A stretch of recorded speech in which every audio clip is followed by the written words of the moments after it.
All right, welcome everyone, and to all of those who are watching online and in person. Do I have one more minute to go? My watch says I have one more minute to go. Well, that's a little off. I'm going to just pretend that's the right time. I'm going to call the meeting to order at 7 o'clock. And we always just start our meetings by acknowledging that we're gathering in the traditional territories of the Coast and the Straits Salish peoples. Specifically, we acknowledge the Cownden-speaking people known today as the Saanich and the Esquimalt nations and their connections to these lands and the adjoining waters continue to this day. Up first, we have a series of procedural pieces. So first, I just need approval of the agenda for the regular council meeting of July 24th. Moved and seconded. Any discussion? All those in favor? Any opposed? None opposed. We have adoption of minutes. We have 3 minutes. We have the regular council minutes of July 10th, special meeting at 6 p.m. and a special meeting at 7 p.m. of the dates I don't have in front of me.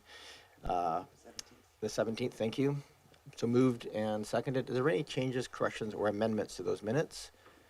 Seeing none, all those in favor? Any opposed? None opposed. That carries. We move to receipt of committee and commission minutes. We just have the Hertiage Commission minutes of June 6th. Moved and seconded. Thank you. Any you have discussion other than to receive them for records? All those in favor? Any opposed? Not opposed. That carries. Welcome everybody to our meeting. This is our final regular meeting of the summer. There probably will be a special meeting following next week. My comments will be very brief, as we have a very packed agenda tonight. I just want to thank, first of all, the organizers of the car show. That was Oak Bay Tourism, Ron Dempsey, Tony Joe, and many, many others who were involved in that process. It was a tremendous event. I think it's the most people I've ever seen. You should go to that, and smiling faces everywhere. Also, just want to congratulate another great return to second year return after COVID of the Jaguar car show at Windsor Park. It's on Saturdays. One Saturday a year. It is actually the largest Jaguar gathering in North America, and quite a show of ages of Jaguars from all that time. I also just want to thank Oak Bay Volunteer Society had their annual general meeting and volunteer appreciation this last week.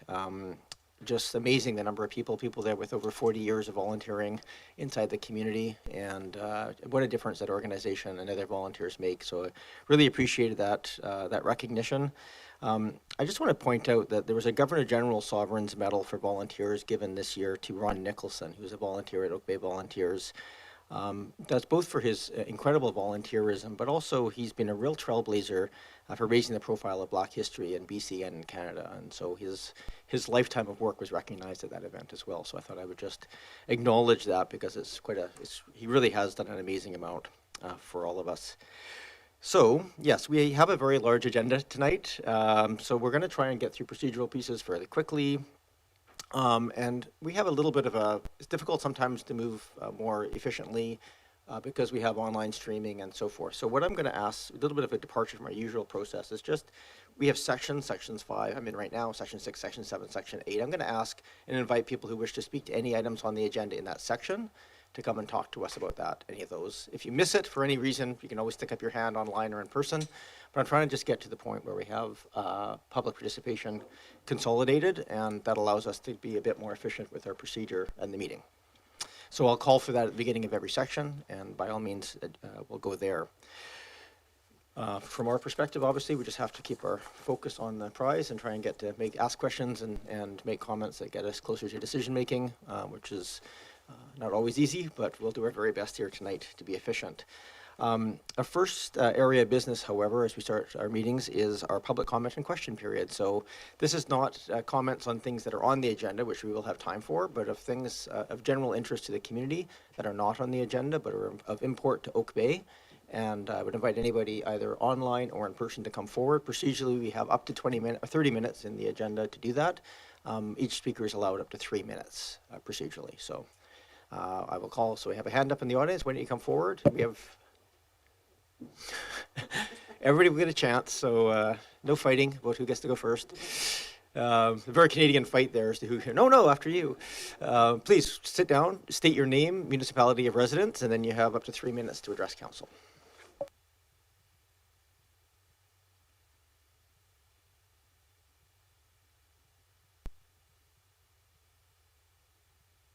We have a dead battery here on the microphone. So if I can sign out. No.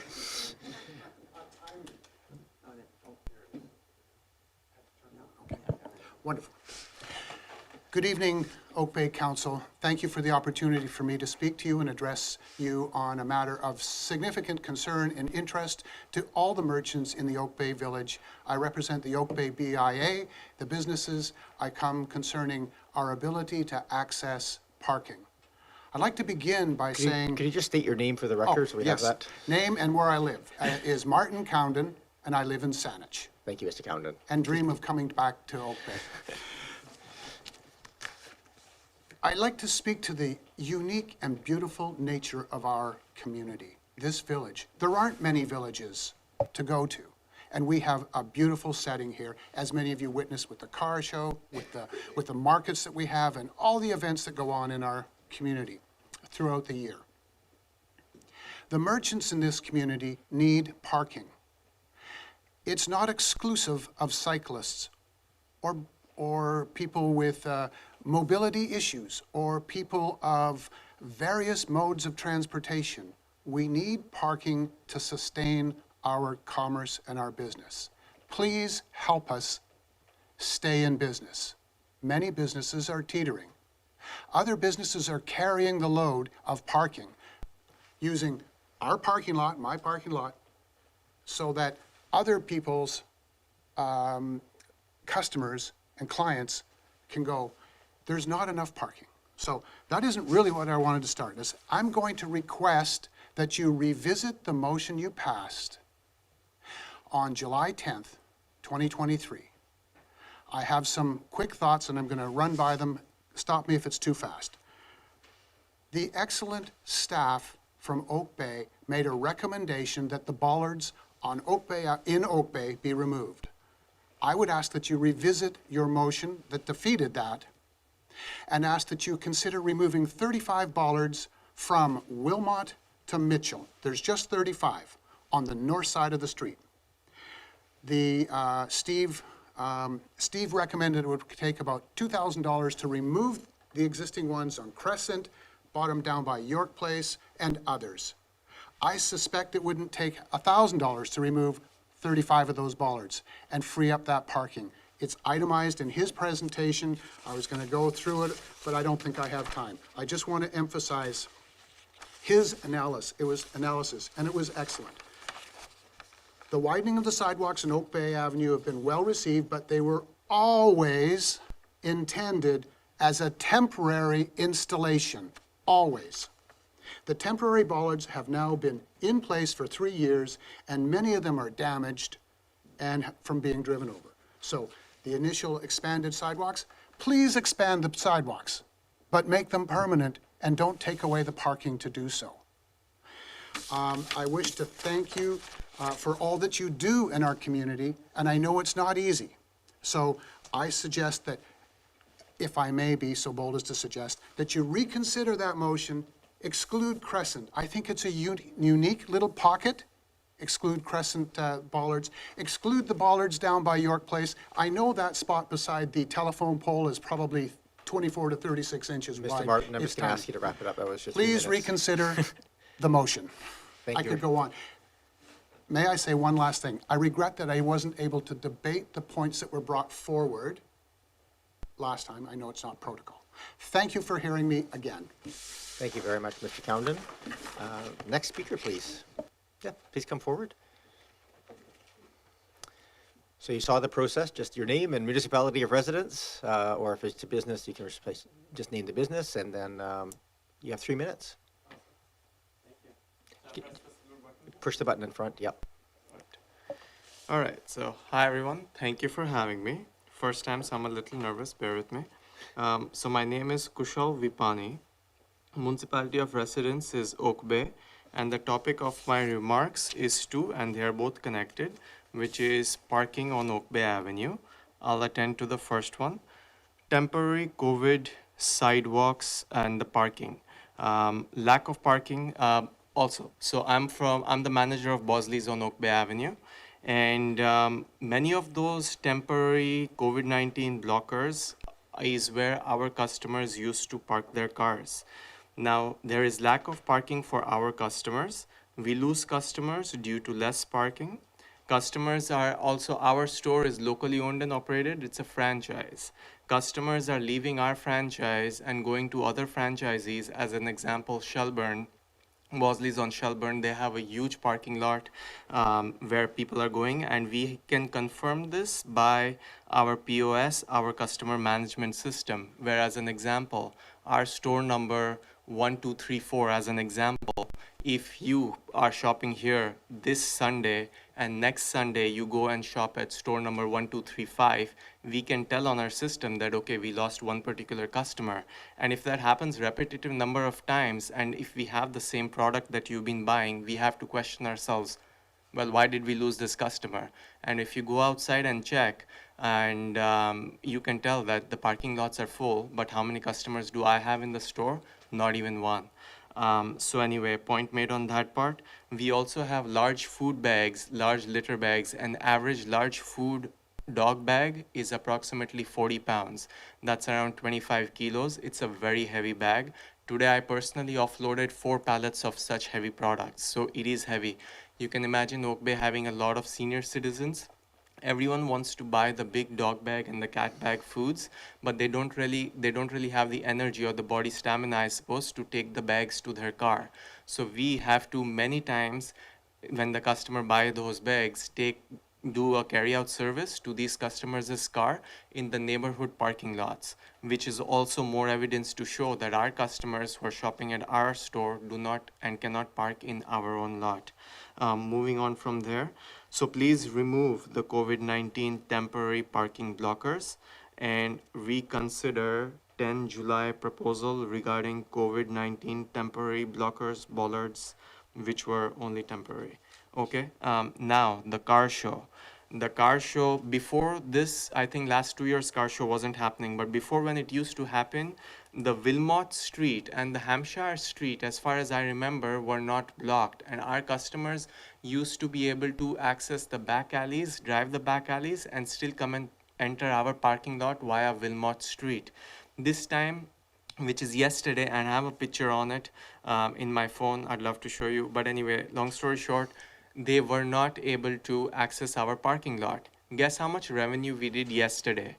10% of what we did last year. Again, evidence shows we lost 90% revenue. That is not that's a huge drop. Only obviously only for one day, but still, in this day and age, we're paying our staff members, well around $19, $20, $21 per hour living wage. So cost of operation for small business is actually quite significant. It's heavy, and we need the revenue. Long story short, so Mr. Rapani, I'm just going to ask you if you could wrap it up. Awesome. So that's it. Please reconsider parking.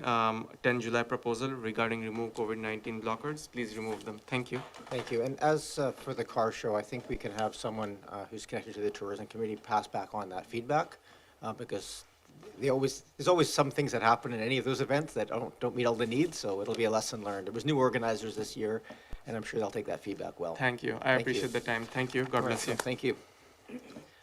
Next speaker, please.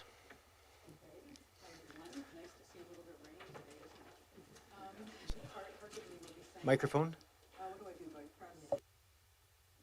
Hi, everybody. So my name is Louise Lalone. I live in Oak Bay, and I just want to talk briefly about the draft transportation strategy. I don't know where it's at in the process of getting input, but just one comment I wanted to make in particular concerns Cadbro Bay Road. So when I read the strategy, and maybe I didn't get it straight, but I think it said that there'd be the plan was to have a protected bike lane for the entire length of Cadbro Bay Road. And I'm just trying to understand what that might actually look like. So maybe just a bit of background. I've cycled my whole life. My husband cycled as a commuter for 30 years. We're a one-car family. When in the 90s we hauled our kids about to daycare in a carrier. So we're into cycling. When I think about Cadbro Bay Road, I just can't really understand how you could have a protected bike lane with a bus. So we want to keep our bus service, I'm assuming. Not everybody can ride a bicycle. And if there's some bike lanes in town where you've got cyclists crossing with the bus, which to me doesn't really make a lot of sense. In particular, when we've got other opportunities, we could be encouraging cyclists to go up Henderson or Musgrave through to Midland, Uplands. So there's other options. And to be honest, even, I mean, it'd be interesting to talk to young people today with kids. I mean, certainly, if it were 30 years ago and I was hauling my kids around, I wouldn't go up on a Cadborough Bay Road where the bus is going in and out. I would pick a quieter road.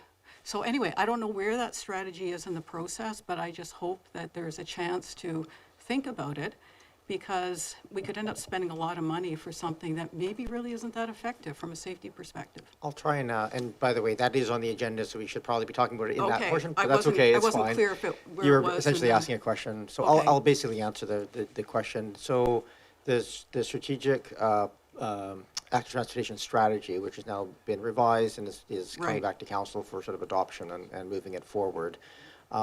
What it does is it lays out the targeted areas. Right. And it lays out sort of those goals.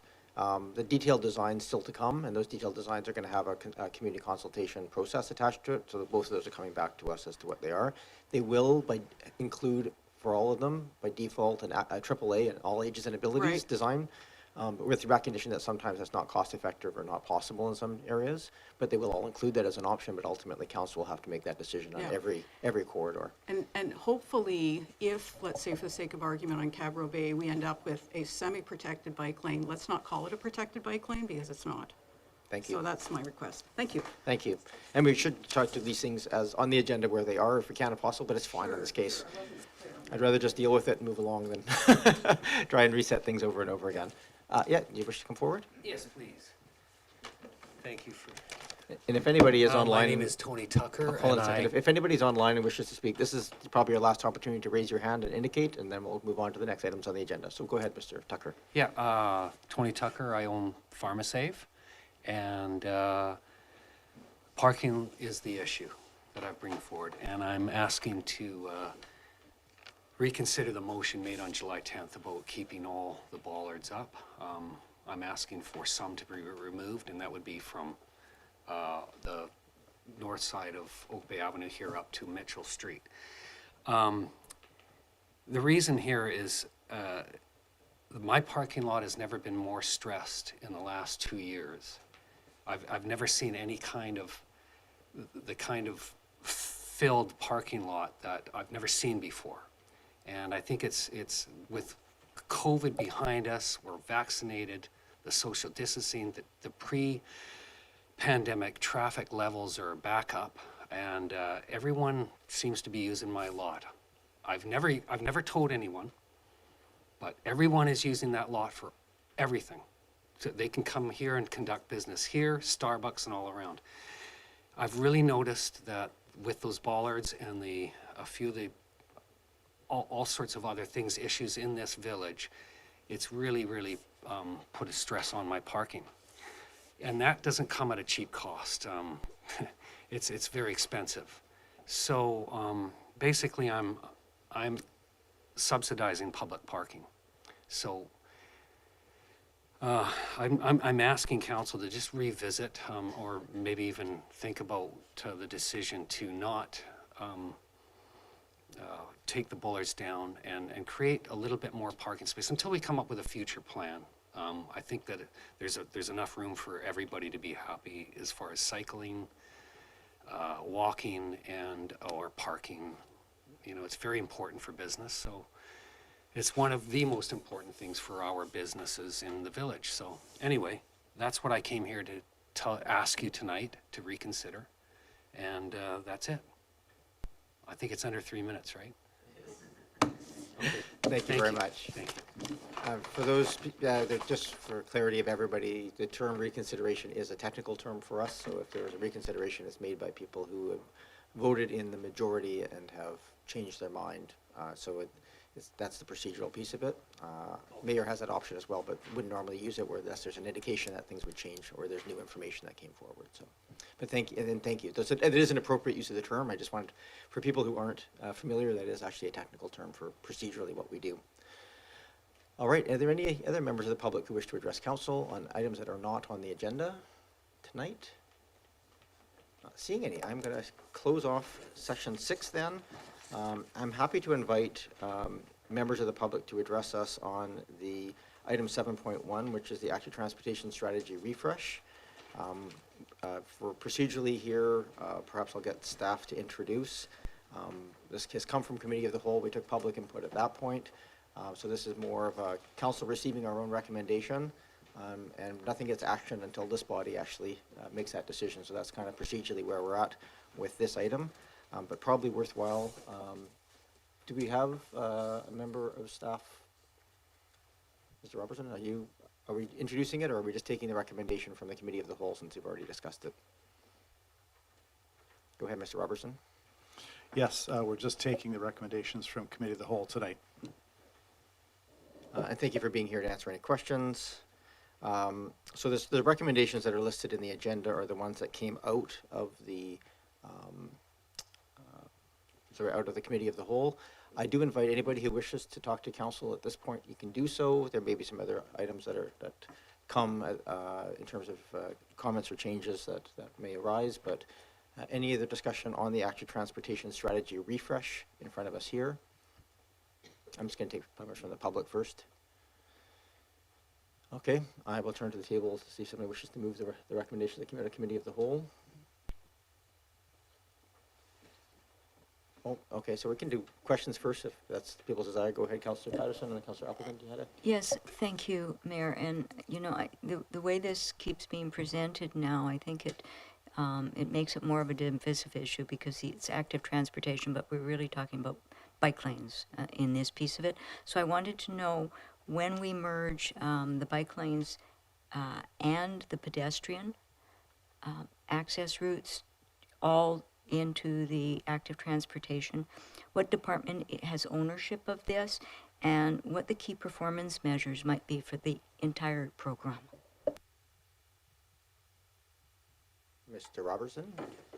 Yes, through the mayor, I couldn't say tonight what the key performance indicators would be, but we've got a draft of the pedestrian master plan that we're reviewing right now, and we're about to go out shortly for a sidewalk and pathway condition assessment. So an in-depth review of the condition, repairs we need to do, rating, and all those sorts of things. And we would be bringing that information alongside of what we've got right now in this this recommendation, this study, and layering that along with all of our other infrastructure plans that we're pulling together right now to give a comprehensive look at all the infrastructure from above ground to below ground. Councillor Patterson, Councillor Appleton? Thank you, Your Worship, and through you to staff. Just wanted to inquire about the projected timeline for the implementation plan that's included in the recommendations. Mr. Robertson? Through the mayor, implementation of like a schedule for all of the projects that are listed, or when we would bring forward our report about how we would put those the schedule for putting the whole all the projects together, I guess. Does that make, I think I'm not quite clear which you're looking Sure. at is. Councillor Appleton? The latter, Your Worship. We were targeting bringing forward a 5-year plan, an accelerated plan in the 2024 budget cycle. Any other questions? Okay, we have recommendations that came out of committee of the whole. I'm happy if people wish to move them all together. Councillor Smart, is that a move? Nope. Okay, go ahead. I did just have a question of clarification with regards to the projected timeline for the quick wins. I wondered if that could be clarified. Go ahead, Mr. Robertson. Through the mayor, the quick wins, we would start the planning process on that this fall, I believe. Partly depends on the decision tonight about the McNeil bike lanes and the work that will take. If there are more detailed options for McNeil, that will likely push the timeline for starting on those two accelerated projects. Anything else, Councillor Smart? Yes, through you, Mayor, I just, and this is perhaps a question for Ms. Williams, but I just wanted to clarify again with regards to the potential quick wins of the signage on Cedar Hill Crossroad and Henderson. My understanding is similarly to what you brought up earlier tonight, that would have to be somebody at this point reconsidering who had the majority of the vote or waiting 6 months. I just wanted to clarify that again. I think procedurally here, that's within 30 days, there's a reconsideration option. Otherwise, though, I would suggest that there may be some mechanism here, separate from this, which is receiving our pieces, that we could look at some consideration. There's a traffic control order attached to that would just require a specific wording piece of it, but that I think is separate from the recommendations that come from here, which include, and for the record, the active transportation strategy does contain in its list of overall design goals that becoming a 24/7 bike path. So for that clarity. I think, Councillor Watson. Yes, just to follow up, my question was in the same vein. As when we discussed this at Committee of the Whole, you've just correctly noted that that particular action is now, if we endorse this refresh, if we adopt recommendation 1 in this report, that project to actually turn the bike lane into a 24/7 bike lane is part of that. But it doesn't, it kind of had a priority in there, but staff had said that doing anything about it was really a policy decision. It wasn't a design and implementation decision. So I just really, I'm not quite sure that I understand where that sits if we did decide we wanted to do it. It doesn't require any design, it just requires implementation. So if you could just expand on the suggestion you're making before we do the rest of this, that would be helpful. Sure. Thank you. What we have in front of us is an endorsement with some changes, changes coming back of this strategy, and a direction to undertake those 2 quick win projects, and then an implementation plan for the balance. So that's the strategy portion of it. After that is completed, I think I'm quite happy. I know Councillor Braithwaite has indicated that you might wish to, because I asked this to be held off until we had this conversation, because she was not able to attend the Committee of the Whole, to just have it raise that question about if the Council wishes to change the traffic control order, what if, and I think the question was wrong, should be any consultation happen, those kind of questions attached to it. So I think we can deal with these first, and I'll deal with that arising after that is done, because one is a strategy and one is very specific to a traffic control order.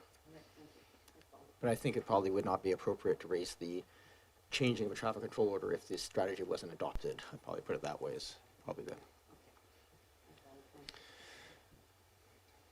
So I'm still looking for a motion to move the recommendation from Committee of the Whole.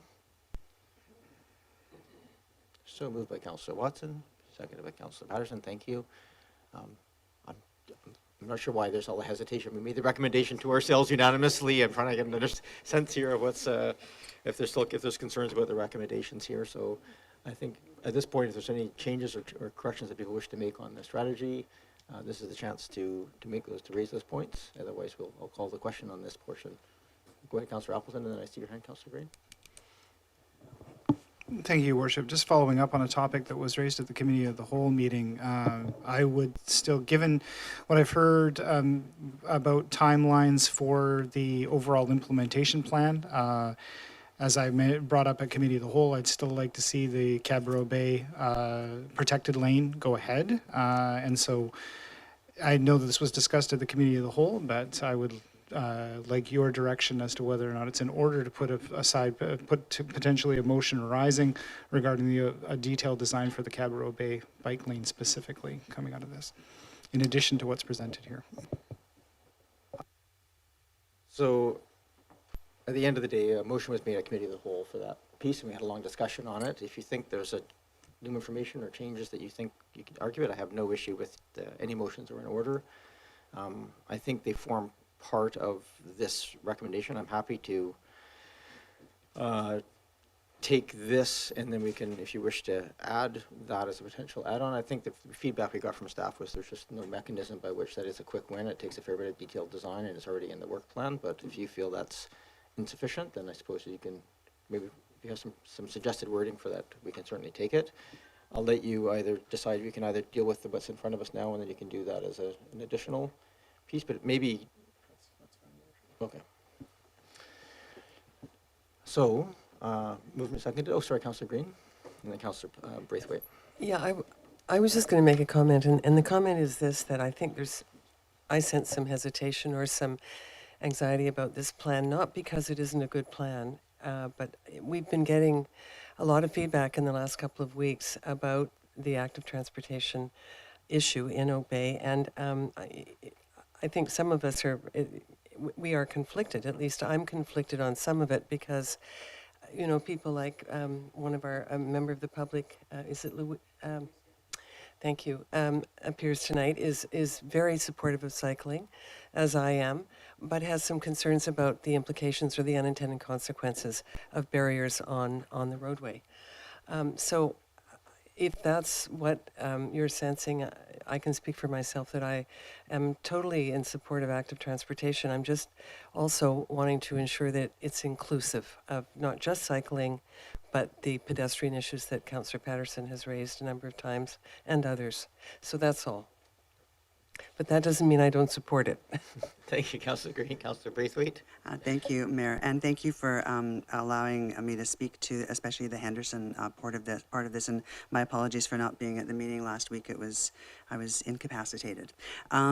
So I agree with what Councillor Green is saying, is that there is a little bit of hesitation on my behalf, and the reason for that is because when I look at the report and I see the one that has stuck out to me that we have discussed already around this table, which would be the Henderson bike lanes, I see that it's in the report to be as part of the strategy. But what I would like to ensure is that we still allow, even though it's part of the strategy, that we still allow some public consultation prior to that going in, to be able to get some feedback from the public, either along that corridor and from the neighborhood association up there, because I think that it still is something that needs to be discussed. I don't think that it's something that I want to see included wholeheartedly without having that consultation. I'm not saying that it's not going to happen. I'm not saying that, perhaps we'll get input and we'll go, you know what, it's not going to make any difference whatsoever if we make it 24/7. Then great, let's make it 24/7. But please, I'd like to allow us to have that consultation from we gave them the right to have the consultation however long ago it was that the bike lanes were put in. I'd like to give them that opportunity again. I think you made a motivation for a motion that's not on the floor yet, but that's okay. I'm going to just deal with the strategy. That is included in the strategy as a direction. As I said, changes to that would have to come out of some sort of motion arising to direct a TCO change, because it is a council-led traffic control order that put it in place. It has to have the same to remove it at this point. Go ahead, Councillor Smart. Thank you. Through you, Mayor, it was my understanding that the third motion that we made at the last meeting actually included a mention of public consultation that was attached to what is now, I'm seeing listed as option 4, but it's not the wording that we actually had from that meeting. I'm not sure if possibly through you, Mayor, if Ms. Williams could clarify that. Just for the record, I think you're talking about the last recommendation in this piece. So the wording that came out of that was provide an implementation plan and options to undertake. So that's a detailed design, and then subsequent consultation. So we would have detailed designs and take that to public consultation for input. We felt it wasn't appropriate to have the consultation before we had the detailed design. So that's the language that's in here right now, is that order. Is that sufficient? Okay, thank you. Keep going if you have did you have anything else? I just can't actually see that in the report, and perhaps you could refer me to the page where that is actually mentioned. Nope, okay, I have it in the agenda itself. Is the suggested motion. That was a recommendation that came out.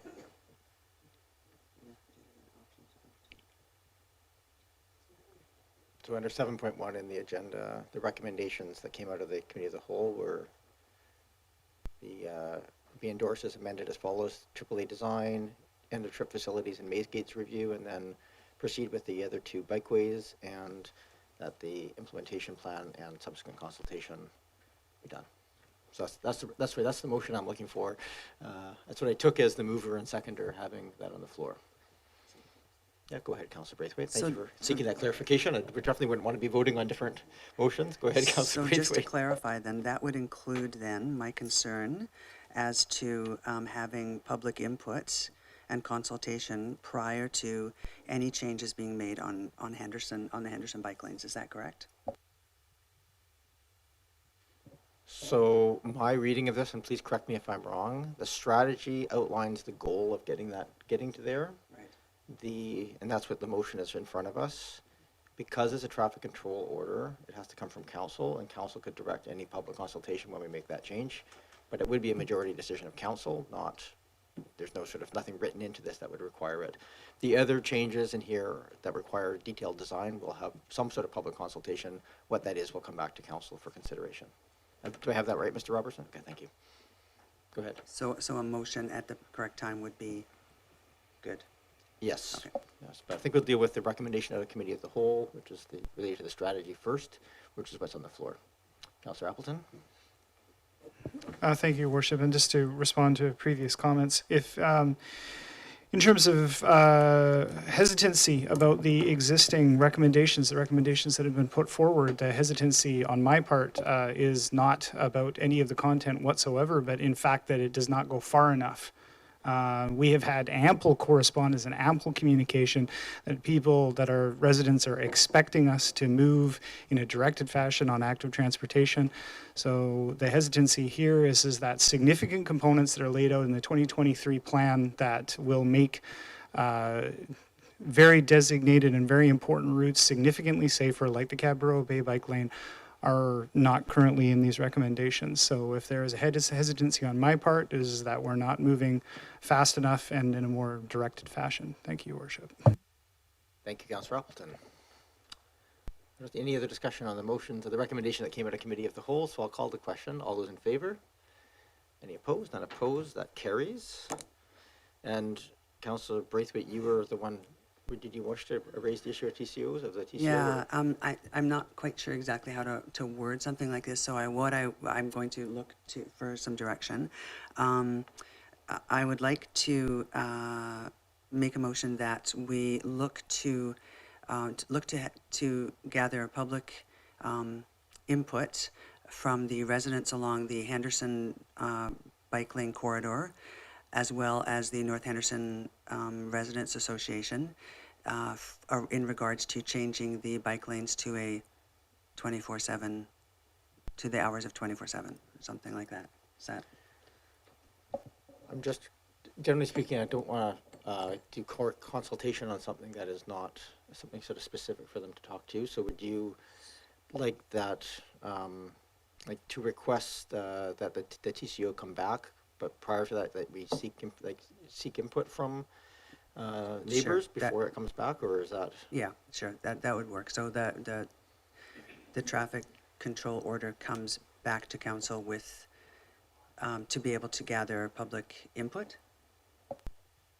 I think it's helpful if you're specific as possible on it. Are you looking for broader public input, or are you looking for just notification of neighbors to that coming back for consideration? I think notification of neighbors. And I mean, perhaps just Councillor Green, you might have something as well, I'm not sure. So I'm just going to try and help here a little bit, and maybe Ms. Williams can help me a little bit, because there's no motion on the floor at this point, so I don't want to have a debate. What I think I heard you say is that you would like to request that an amendment to the TCO for Henderson, and I'm guessing Cedar Hill Crossroad as well, because I think there's a short section there, if I'm not mistaken, Mr. Robertson, that there's a similar 7-hour or 24 or 12-hour thing. So request a change for the TCO for Henderson and things to remove the time restrictions, and that public input be sought by neighboring properties.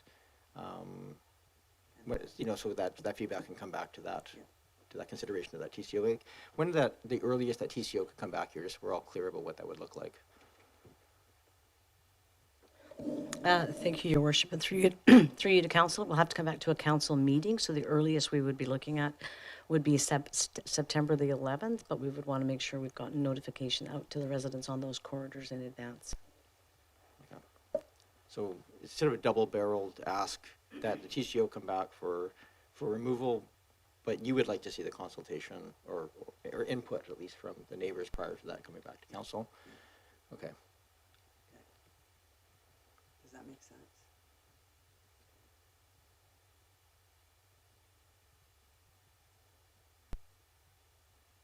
I think that makes sense. So this would essentially be a mail out, not a public consultation process, if I'm reading the way that's in. Mr. Robertson? Just a point of clarification. Currently, we don't have, as I understand it, this part of Henderson on our accelerated plan. The part of Henderson that's listed here is the part south of there. So it would be, just want to be clear if we have direction that that is going to be the number one accelerated project, and also, you know, being clear that it doesn't take a lot of involvement from staff. Probably engagement would be the most. The rest would be making signs and installing them. I think that's understood. This does not require any design work. It requires changes. Yeah. Okay. Yeah. Councillor Green, were you seconding? I'll second with just one correction. It's the North Henderson Community Association. And could they be included, please? So the consultation, I guess my friendly amendment is that we also include consultation with the community association and directly impacted neighbors, so beyond public The movers notice. satisfied with that, so that's fine. Okay, so this is a motion.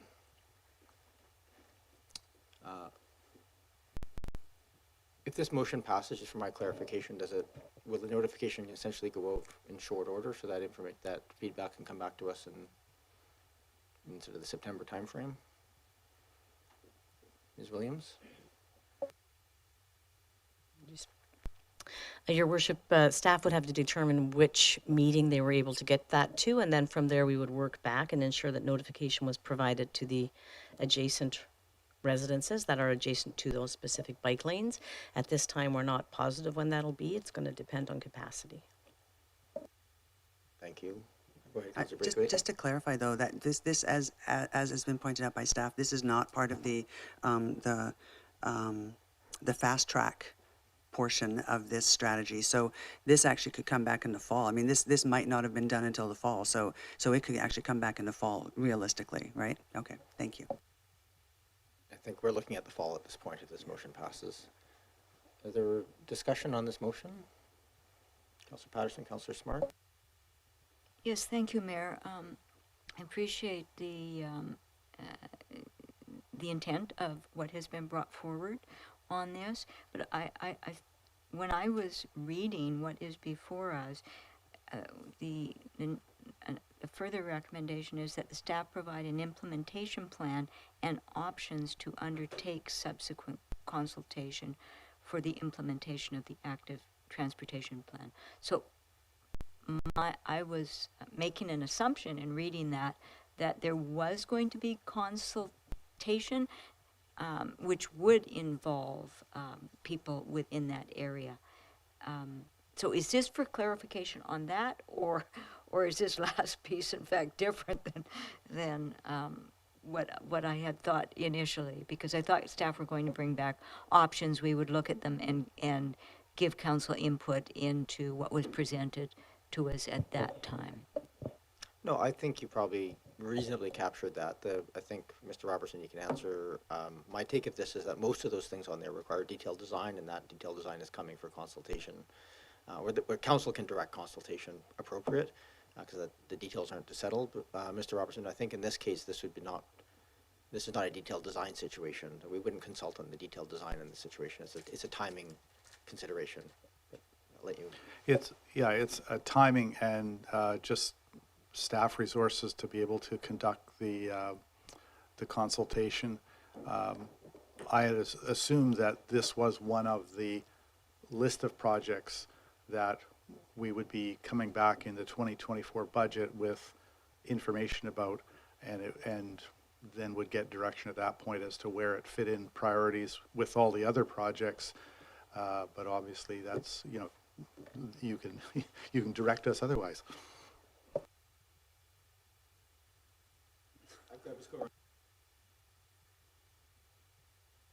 Sorry, I have Councillor Smart next.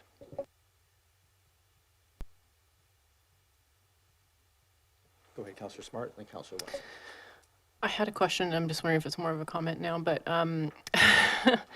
if that's permissible, I guess I do appreciate this, and I think this is really important to notify the adjacent neighbors. I guess I would just also want it to be inclusive of the community at large, whether that be a link to the previous engagement that we had in the report, or broadening this to the public at large, because I think that this decision affects the public at large as well as the adjacent neighbors.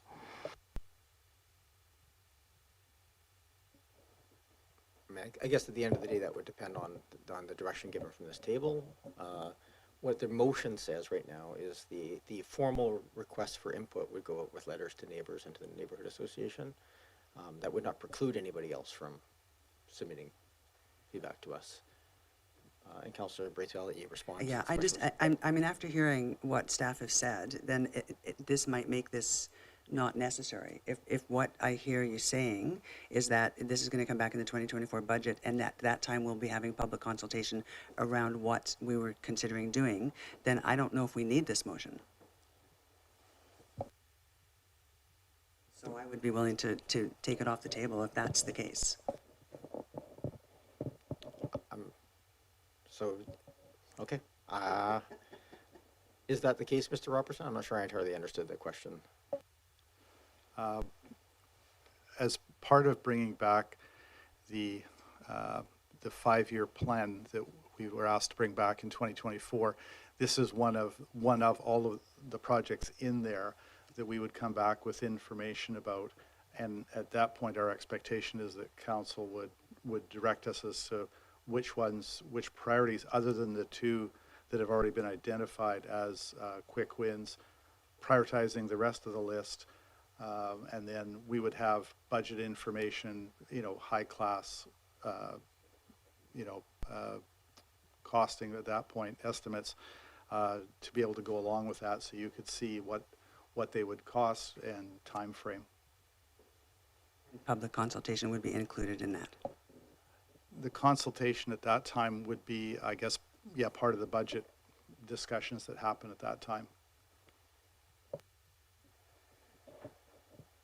So right now, the motion is still on the floor. I'm going to argue it should probably stay there as a piece, but if you feel strongly it should come off, I think another motion will arise. If not, I think this has been a topic of conversation that we brought back here. Councillor Watson, then Councillor Green. Thank you, Your Worship. I would like the motion to stay on the floor and be voted on.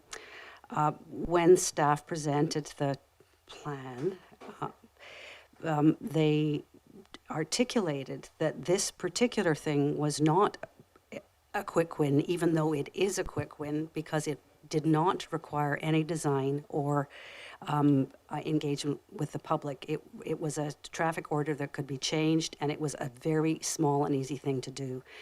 And so waiting now until 2024 to get a prioritized list which has this smallest action with the biggest impact brought back before us would be very disheartening, I think, and discouraging. So I would like this motion to remain on the floor and have an opportunity to vote on it, so that if the votes came in favor, we could actually make this small change with big symbolic and true impact on cycling in Oak Bay with very little work.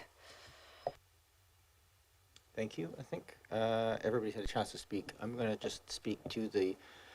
Oh, sorry, Councillor Green, for us. Go ahead. Thanks very much. I appreciate all the comments that have been made tonight, but I remember the all candidates meeting in North Henderson back in October, and we talked about our commitment to public consultation and to working with neighborhood associations and community associations and the general public. this is an issue that has a history, but it's also an issue that is important to the people who live up there, potentially.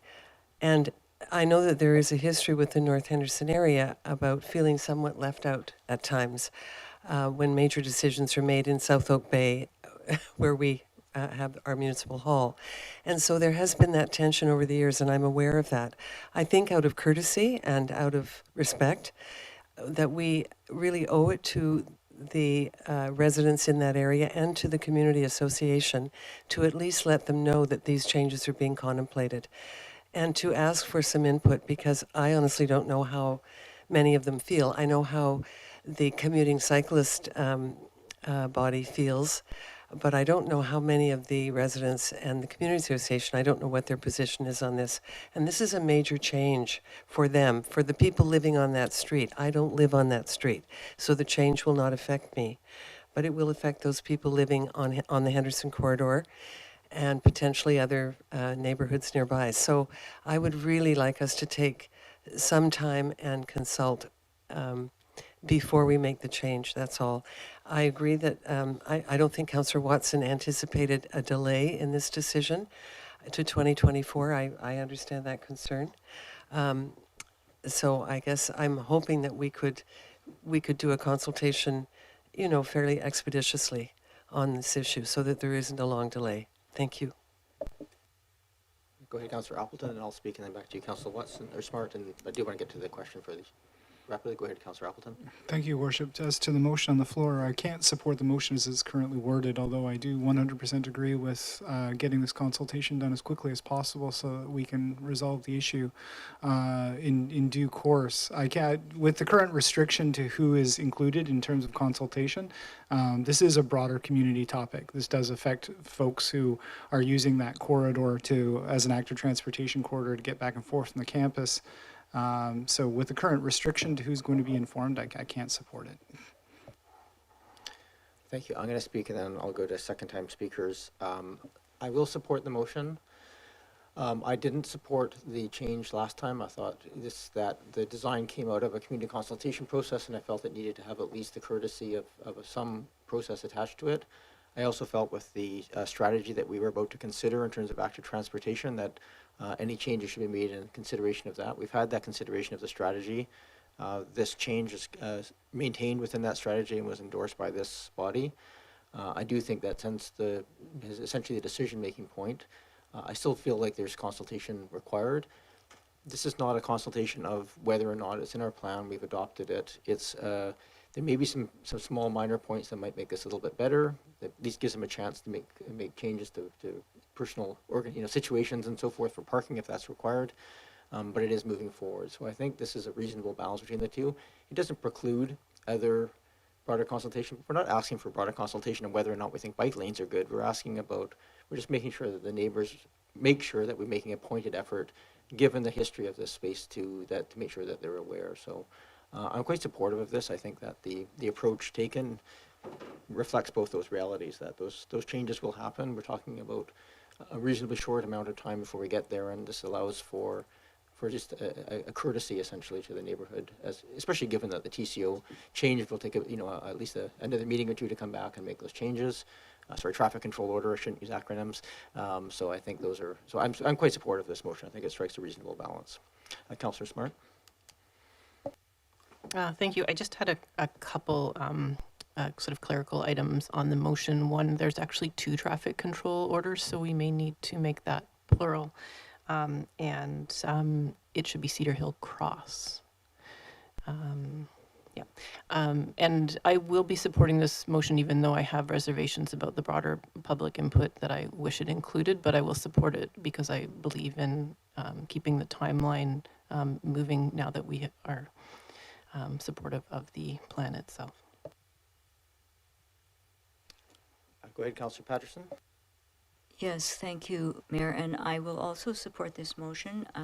I think it's always wise to consult those who are immediately affected, perhaps in other than transportation ways, but so that we get so that we have full input from everyone. But I think the difference in this and why I didn't quite see it as the quick win that it might have been conceived at first is because now we have changed this so that the detailed designs and network planning use AAA design standards. Certainly we can see later on in the meeting when we come to McNeil, that has directly affected the scope of the work and the budget process. So there is with this, it is a bit of a change over what I first perceived the quick win to be, and I'm not knowledgeable enough. I'm not a transportation expert, so I don't know how it will affect that lane. But so I'm happy to support this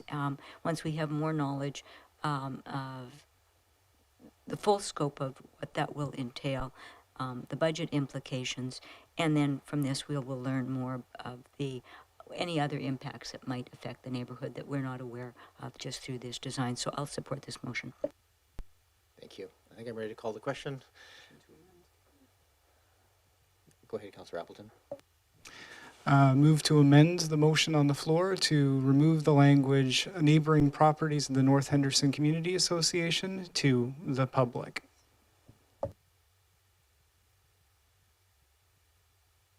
Is there a seconder for that change?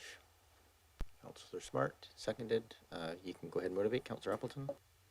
Thank you, Worship. Again, this does not preclude consultation. What we're saying in the original discussion was that consultation with these individual groups and then this focused geographic area didn't exclude broader community consultation. Then I would like the broader community consultation codified in there. And I do believe that this is, in fact, a transportation corridor from people from across the district. I believe that folks that use, if they're coming from all the way down in Harling Point or they're coming down on Beach and going to work at UVic, they have obviously an interest in how that lane is used. So this, again, is inclusive of the adjacent properties, but also of the broader community that uses that as an active transportation corridor. Thank you, Your Worship. Go ahead, Councillor Smart. Then I have Councillor Watson. Then I think this is a really important amendment because I think it sets a precedent for how we deal with public consultation on all the active transportation going forward. This is a public street and it is for everybody. And yes, it needs to include the adjacent neighbors, but it also needs to include not even just the Oak Bay community, but anybody that utilizes this route. And I think if for this particular project, we have a focused consultation for really only those adjacent owners, why are we not doing that, for every street? And that's just, I don't agree with that approach. I have Watson and then Braithwaite and Green. Thank you, Your Worship. I will not support the amendment to the motion. Not that I don't think that the broader community should be involved. My observation is that they have been very actively involved. We've received a lot of input from them. Just about every writer who has written to us on this issue in the last 6 months is in favor of changing the traffic control order to make this a 724 lane. And what I'm really cognizant of is that if we broaden our request to staff about what that is, it's going to take more time and resources. And we are looking for something simple to do, which is get some feedback from those who are directly affected, who haven't really been asked those questions yet.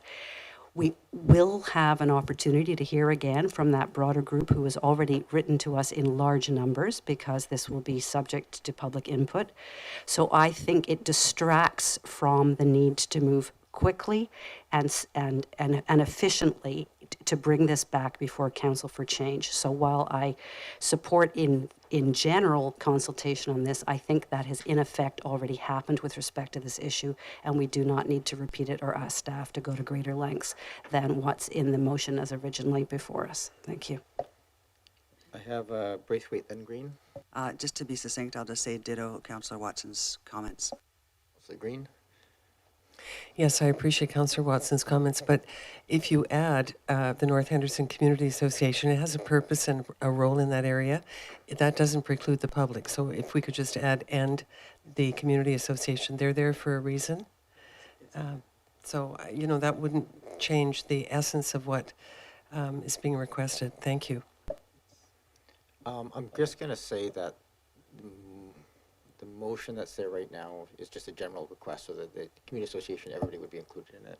I'm going to say my piece on this. I'm not supportive of the emotion of the amendment. I do hear why. What I see is it does not set any kind of precedence. We're talking about public consultation on detailed design work, which is the complicated pieces. What we're talking about here is we're making this change. We're notifying the neighbors. We're giving them adequate, I mean, we'll hear more broadly from the public. I think specific to the North Henderson Community Association, that's just a courtesy that they often have a mailing list to kind of share the information around. But they're two very different things. One is more of a notification process. One is a public consultation process. This is a public notification process to my mind, and we may get some information that might change our mind, but it's not intended to be a broad question of are we making these changes. And I think we might confuse the situation if we were to support the amendment, because it's not the public input, it's a very specific ask. And it would take away what is happening right now with the original motion, which is we will do a mail out to those neighbors. Suddenly it will become just a news story and people may not even be aware it's happening. So I think the directed is critical in this case, my 2 cents. So I'm not supportive of the amendment as it's put there, but I certainly welcome all the public input that will, as Councillor Watson said, will no doubt come in large quantities. Any other discussion? So the motion right now is for the amendment to remove the wording of neighborhood properties in North Henderson Community Association and replace it all with the public. All those in favor of that change? And those opposed? Councillor Patterson, Braithwaite, Murdoch, Watson, Green, opposed. That motion fails. So we're back to the original motion. Thank you, Councillor Appleton, for trying in that one. I think it was well thought. And certainly our goal in the big picture is to have that public input. Any other discussion on the main motion? Not amended? All those in favor? Any opposed? Councillor Appleton opposed. That motion carries. Oh, sorry, Councillor Smart as well opposed. That motion carries. So we'll have that TCO come back to us in the fall. Thank you. I think we can move on to section 8. So again, I suggested at the beginning that all items in one section, people are welcome to come forward and address council. Oh, sorry, you have a motion arising? Oh, sorry, yes, you wanted to raise the question of Cadbury Bay again. Go ahead, you wanted to? Given, again, your worship asking for your direction on a motion arising with respect to the detailed design for the Cadbury Bay bike route, commuter bike route, I raised this in terms of your comment earlier on about new information being provided. We now have a timeline on the implementation plan, which is in the 2024 budget, and I would like to see us move quicker with a detailed design and potentially take advantage of such grants as arise and have that detailed design in place. So I will leave it to you, Your Worship. So I'm trying to think, do we record the motions that we did that in the last piece? I'm trying to think if we can just, I'm trying to think of appropriate wording here. We heard from staff last time that there was room for doing 2 projects in the quick wins column, and this is coming. So maybe you could be as specific as possible what the ask is here in terms of, we can't create more staff necessarily, so perhaps you can just, is this a reprioritization or best effort to put together a detailed design for inclusion in 2024? What's the specific ask on this? Your Worship, I would be looking for a options analysis for for staff resource requirements to create the detailed design for the Cadbury Bay Road commuter route.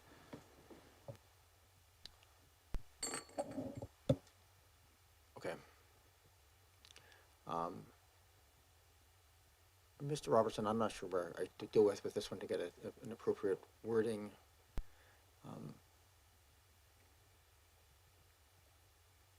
Before I get a seconder, perhaps we can just get some clarification of what this actually means from a staffing perspective. Is that reasonable? Okay. Mr. Robertson?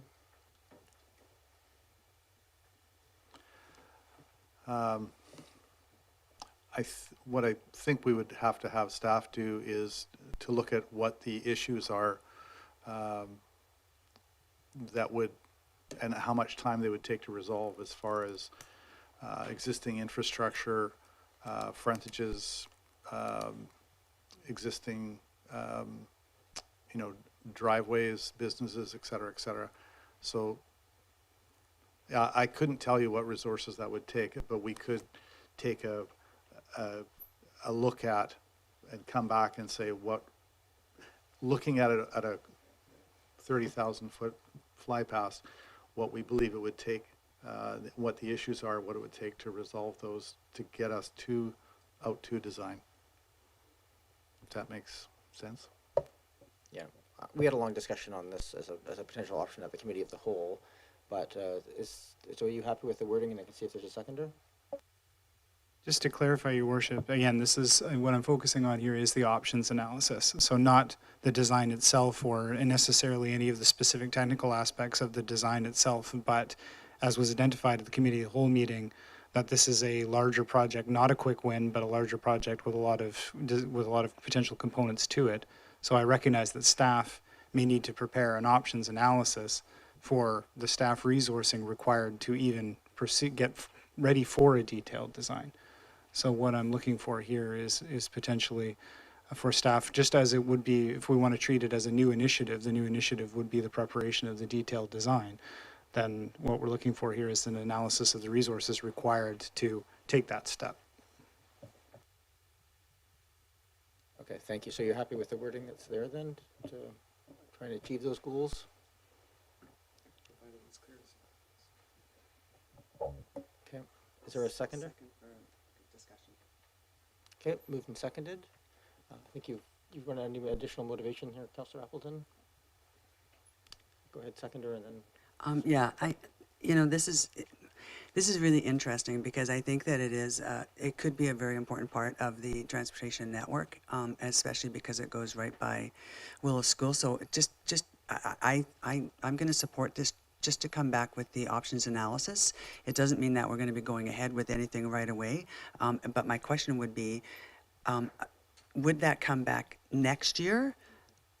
Because I don't know if it can be we can fit it into this year. So would the options analysis, at staff's best guess, come back early next year?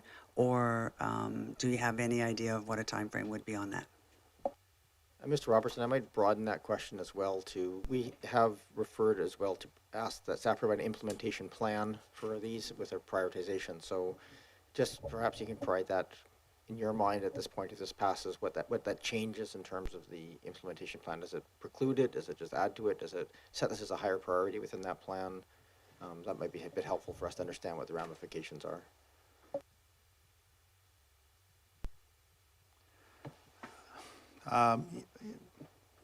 Yes, we have limited resources, so being able to,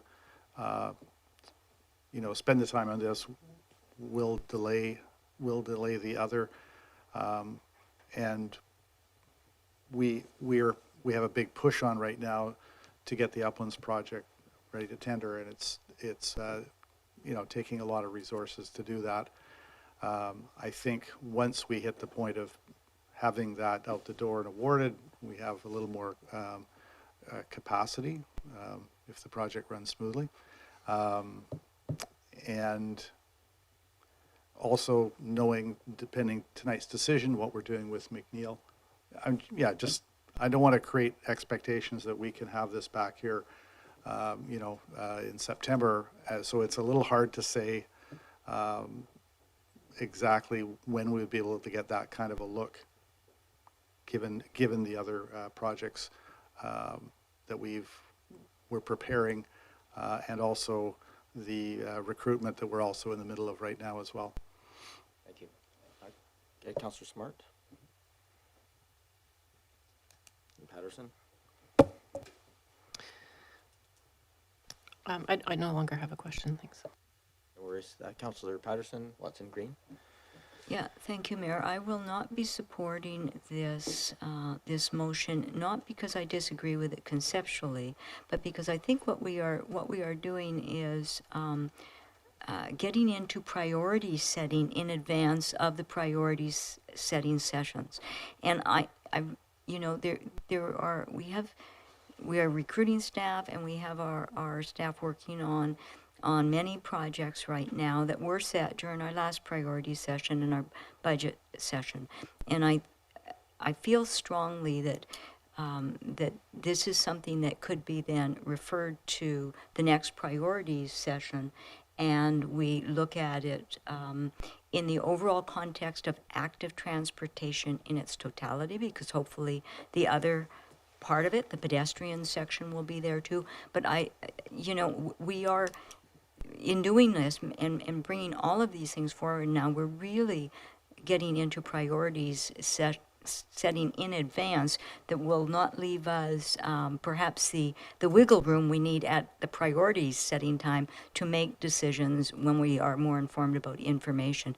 And so I'm I'm really respectful of the comments by Mr. Robertson, and just I certainly have been pressuring for the uptake in the capital projects at every opportunity that I can. And so I feel strongly that we do need to, in some instances, stay the course on what we have set and not try to push ahead. And in doing that, cause problems with the other priorities that we've already set for this year.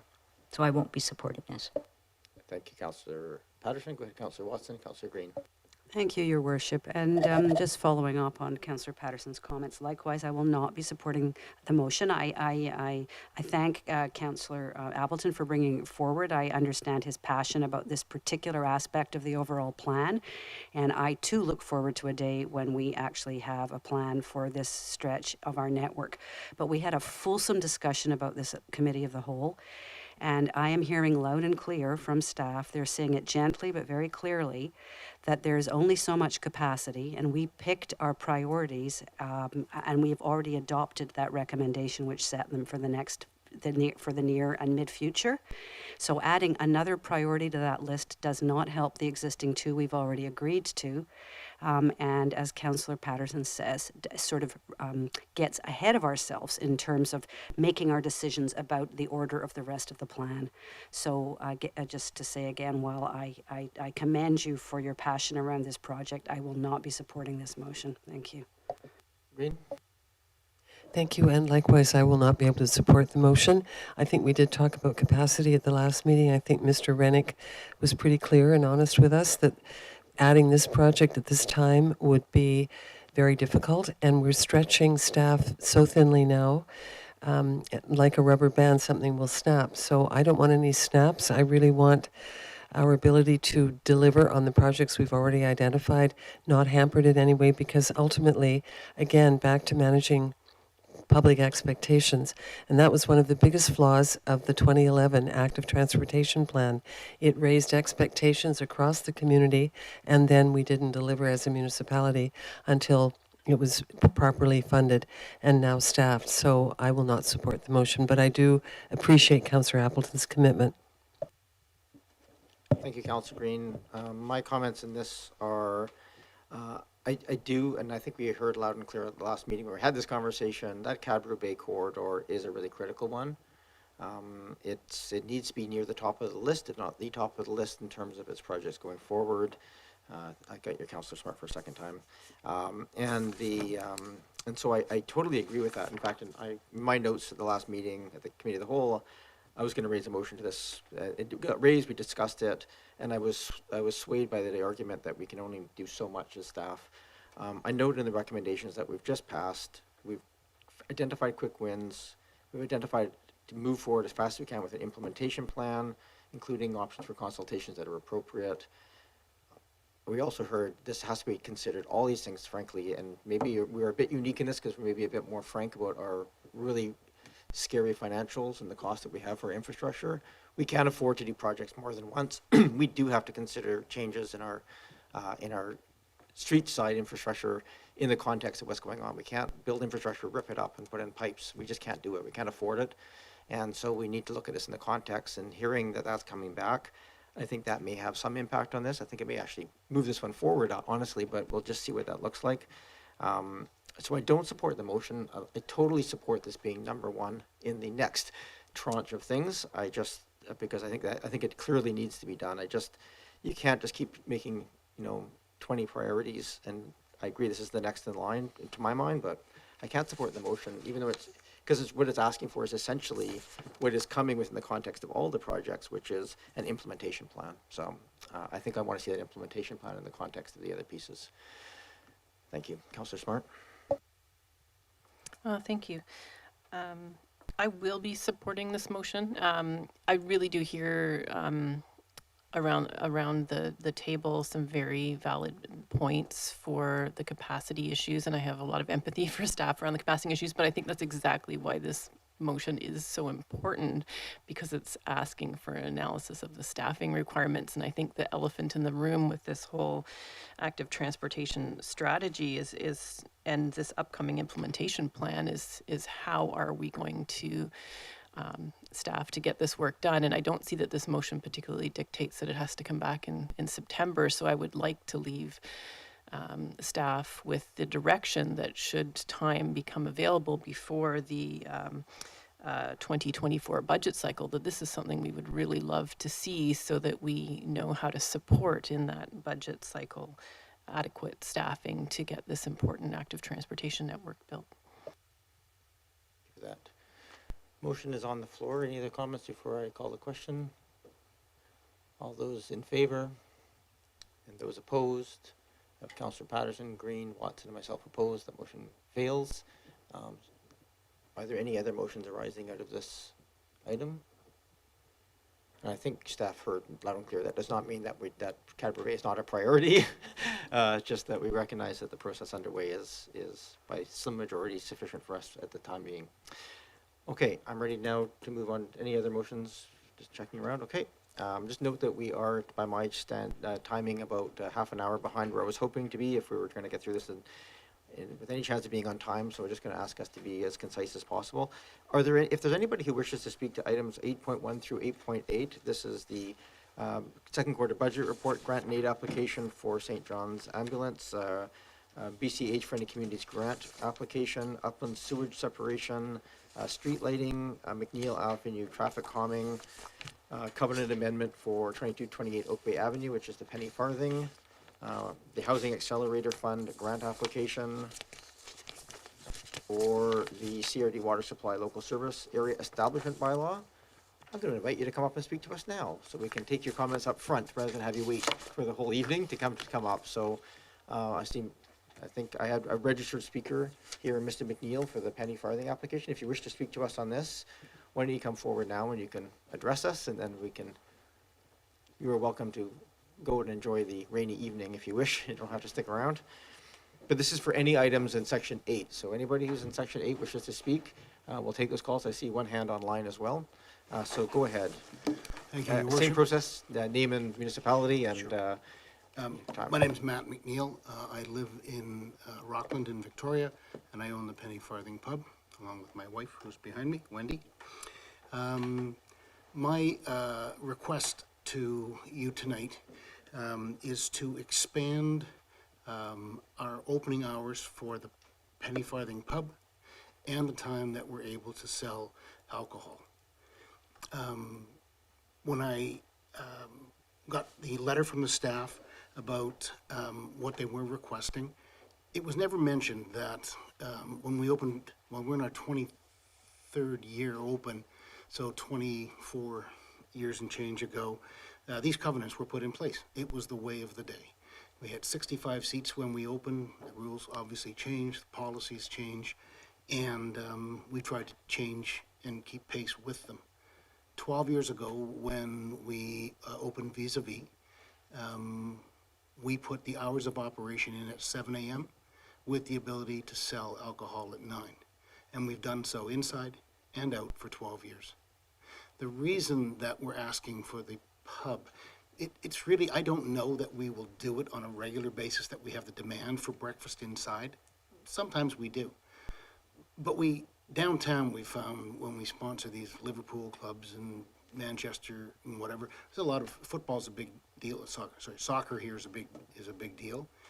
And there seems to be a little hesitation for obvious reasons, for people to come and support the downtown the way they once did. They're uncomfortable going down maybe.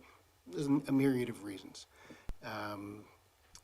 So we know that when the games are played, whether it's World Cup, Olympics, just the Premier League season, which is about to get underway, there is a demand for it in those mornings. And we're on the sunny side of the street, you know, and I know that there's going to be some patio changes coming up. We want to be involved with that.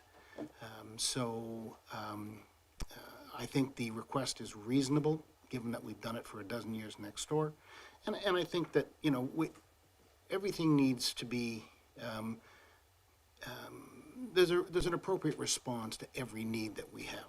We're going to continue to operate the way we do. We think we're good citizens. You know, we employ 70 or 75 people there, and have for a long time. And so I think the request is reasonable. I know there's a letter that's been written, and I'm happy to answer questions to that. If there's any questions, I think we can take them at this time, but I'm mostly just taking public input at this point. So if you, as the applicant, you may want to stick around to answer questions when we get to that item on the agenda. Absolutely. But I did want to make sure that we welcomed you at this point, so. Are there any immediate questions at this point? If not, I think we'll deal with it when the item comes back. Okay. Thank you. So you may want to stick around, Mr. McNeil. I plan to. We have Mr. Taddy online. If you wish to unmute yourself and speak, you can address any, just maybe let us know which number on the agenda you wish to speak to, your name and municipality of residence. Can you hear me okay, Mr. Mayor? Can, Mr. Taddy.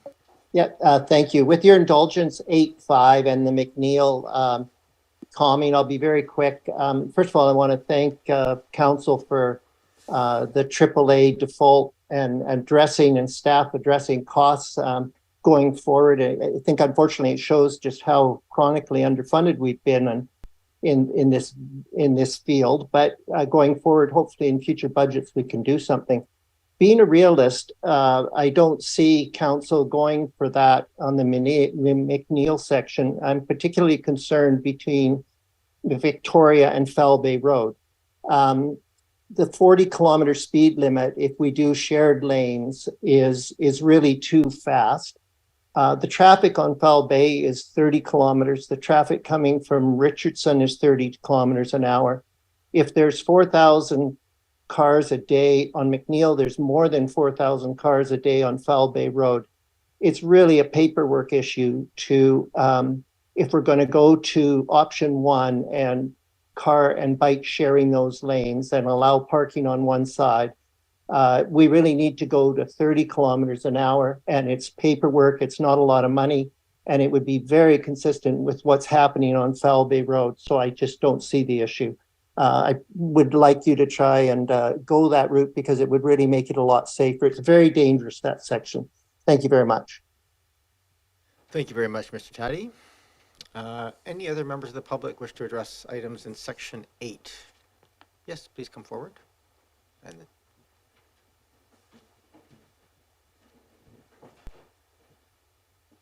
Good evening. My name is Martin Cownden. I live in Saanich.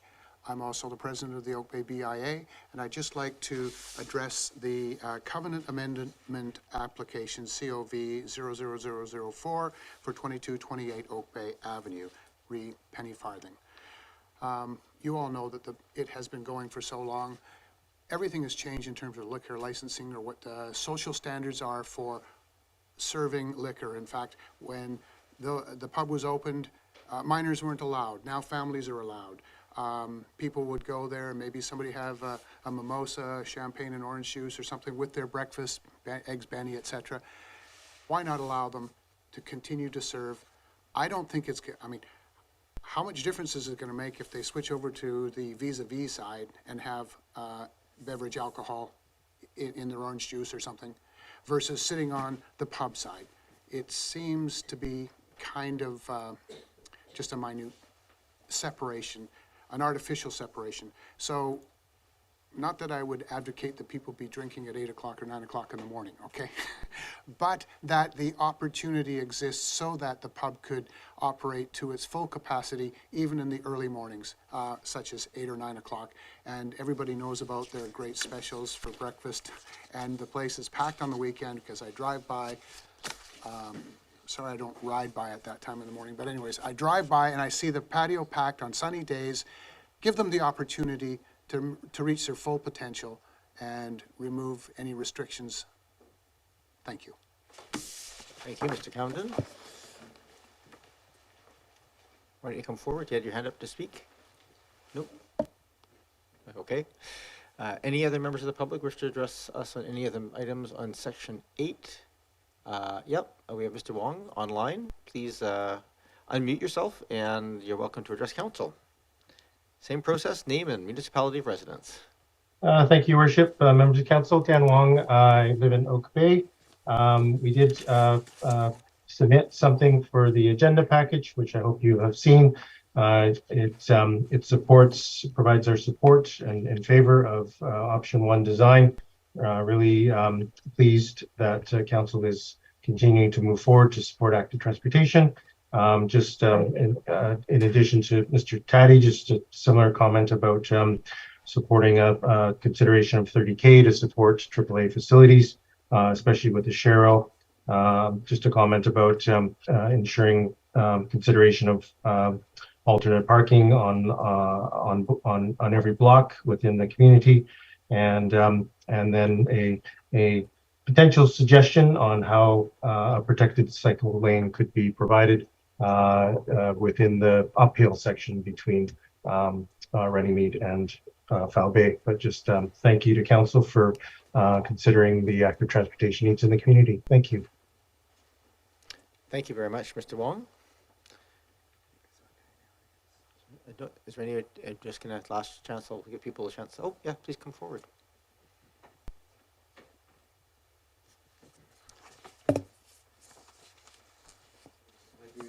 Push the button, state your name, municipality of residence, and what item you're speaking to. Andrew Alley, I'm a McNeil resident. What was the other thing I'm supposed to do? That's it? Just which item you're speaking Oh to. yeah, McNeil. Okay. So first of all, I really am quite impressed with all the details that you've got to try and handle. So especially when you get into all the minutia of the details of this, and I'm thanks for turning your mind to safety. My request is really the same as the other two residents, that 30K seems to be the gold standard. I'm not sure if I'm asking you to reconsider a decision that's been made, but I thought I had read there had been a decision to get rid of the school zones, which would seem to me means 40K. So I think my request is really, please don't adopt any measures that are likely to result in higher speeds on McNeil than already are occurring. People, I believe, they're used to seeing the 30K, and to get rid of it and then find that there is a need, it would be much harder to bring it back. So it seems there's kind of a foot in the door for more safety. I did submit something, and it has stats in it about severe injury and fatal injury and that sort of thing at various speeds, so I won't bore you with that. So thanks again for everything. Thank you very much. It was Mr. Alley, is that right? Yeah. All right, thank you. We have your submission here, so thank you for that. And any other members of the public wish to talk to council on any items in this section? It's a slightly different process than we're used to, but just in the interest of allowing us to come to these items in a more expeditious fashion. So thank you for that. And by all means, if someone you would come in late or whatever, online in particular, we'll certainly take any additional comments as we go through them, but this allows us to march through things a bit more cleanly. So 8.1, second quarter budget report. Ms. McCarron, you're here with us. We have the report in front of us. If you wish to provide an overview. I do. Thanks so much, Your Worship. I'll just give a few minutes just to update you on the highlights. Annually, Council approves the district's 5-year financial plan, which outlines the use of funds for district operations, capital expenditures, and special initiatives. Financial transparency is further enhanced by our Quarter 2 and Quarter 3 financial reporting, which includes year-to-date spending and a full financial forecast. Regular reporting allows us to anticipate any challenges so that we may consult with Council for decision-making, and it helps us anticipate whether we will need a financial plan bylaw amendment. In the attached Quarter 2 report, staff are forecasting a $1.3 million budget surplus. I'll make note here that the forecast does not include any spending of the Growing Communities Grant, which a financial bylaw amendment would be required to initiate that spending. Overall, we're expecting the district to finish the year within bylaw approved limits, and if there is a budget surplus, council will have the opportunity to allocate the surplus at year end. So let's begin a review of the income statement by looking at Schedule B, and I'm going to give you some highlights from the revenue accounts. So the operating grants are lower by $168,000 due to the increase in net forecasted revenue by the Parks, Recreation and Culture Division, and that would be net of expenses. And this increase allows us to reduce our use of the COVID-19 grant by an equal amount. Capital grants, we are conservatively estimating this at 0 as we await a decision from the federal government on the grant related to the Upland Sewer Separation Project. If we do receive it, we very likely will have to defer the amount, so this is probably the right approach for forecasting.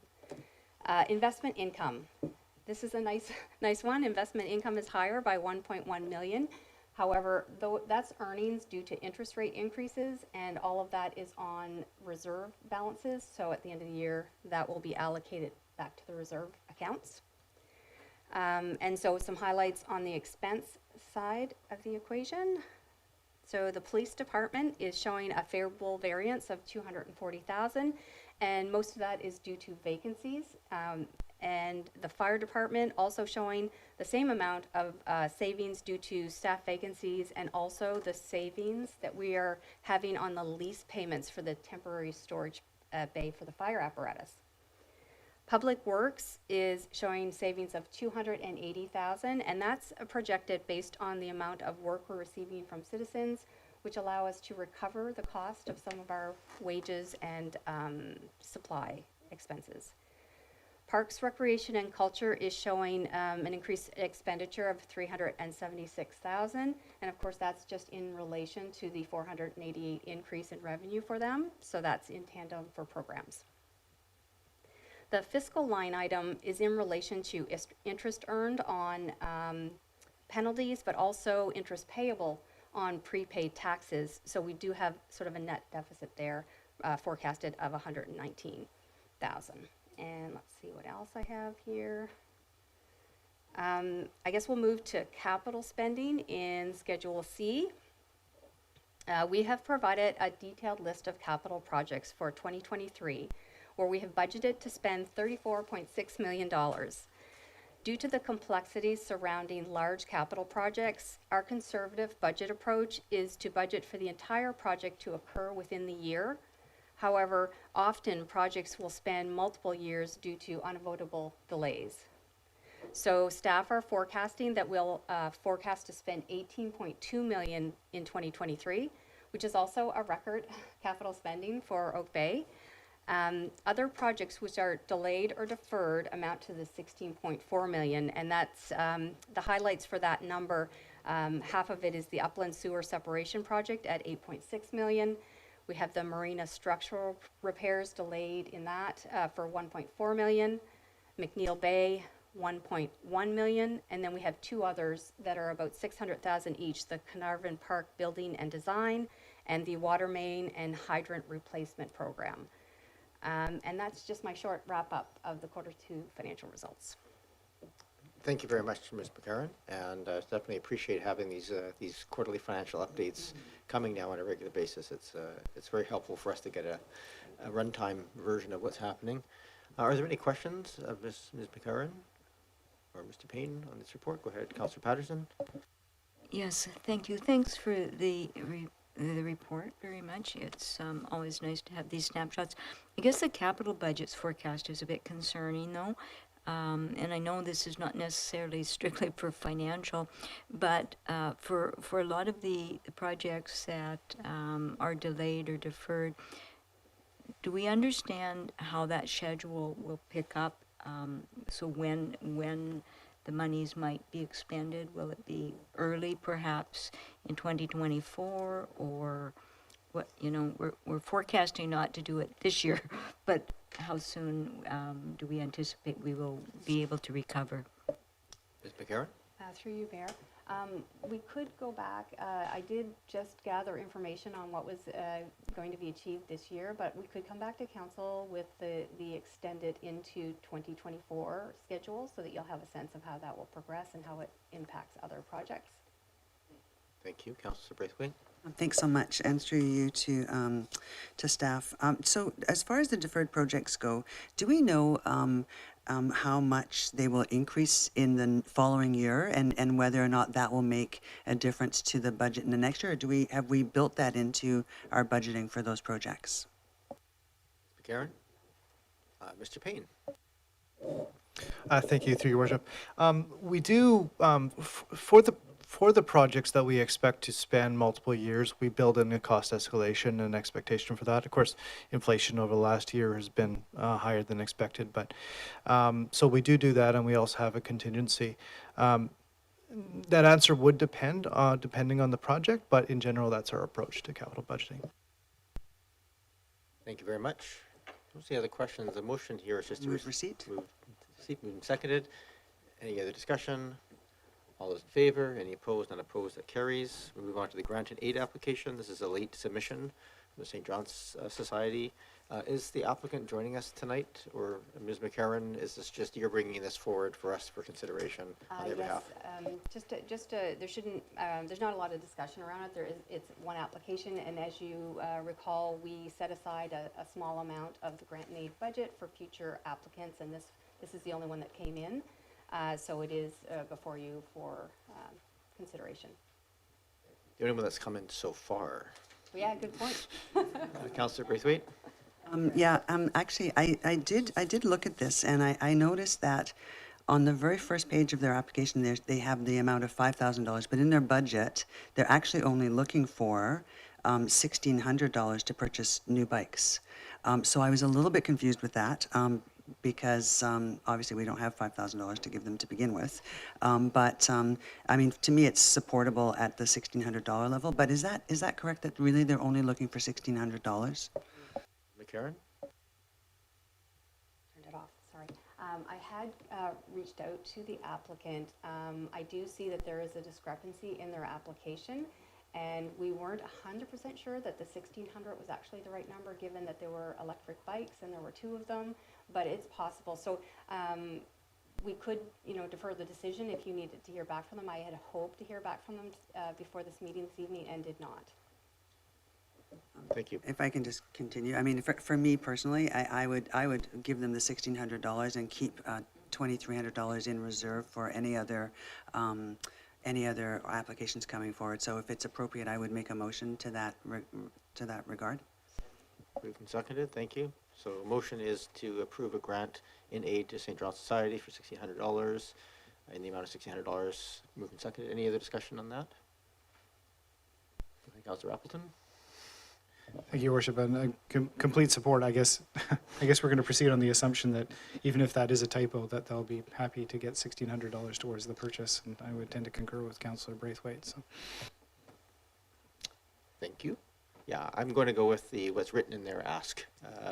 So I'm supportive of that motion. All right, seeing no other hands, I'll call the question. All those in favor? Any opposed? None opposed. That carries. Thank you, and thank you for making it expeditious, although I will point out in my little timing here, I only estimated 6 minutes for that, so we didn't really beat it by a lot. Moving on to 8.3. No, it's great. 8.3, we have a request for council resolution for BC Age-Friendly Community Program grant application. Is Mr. Oh, there we go.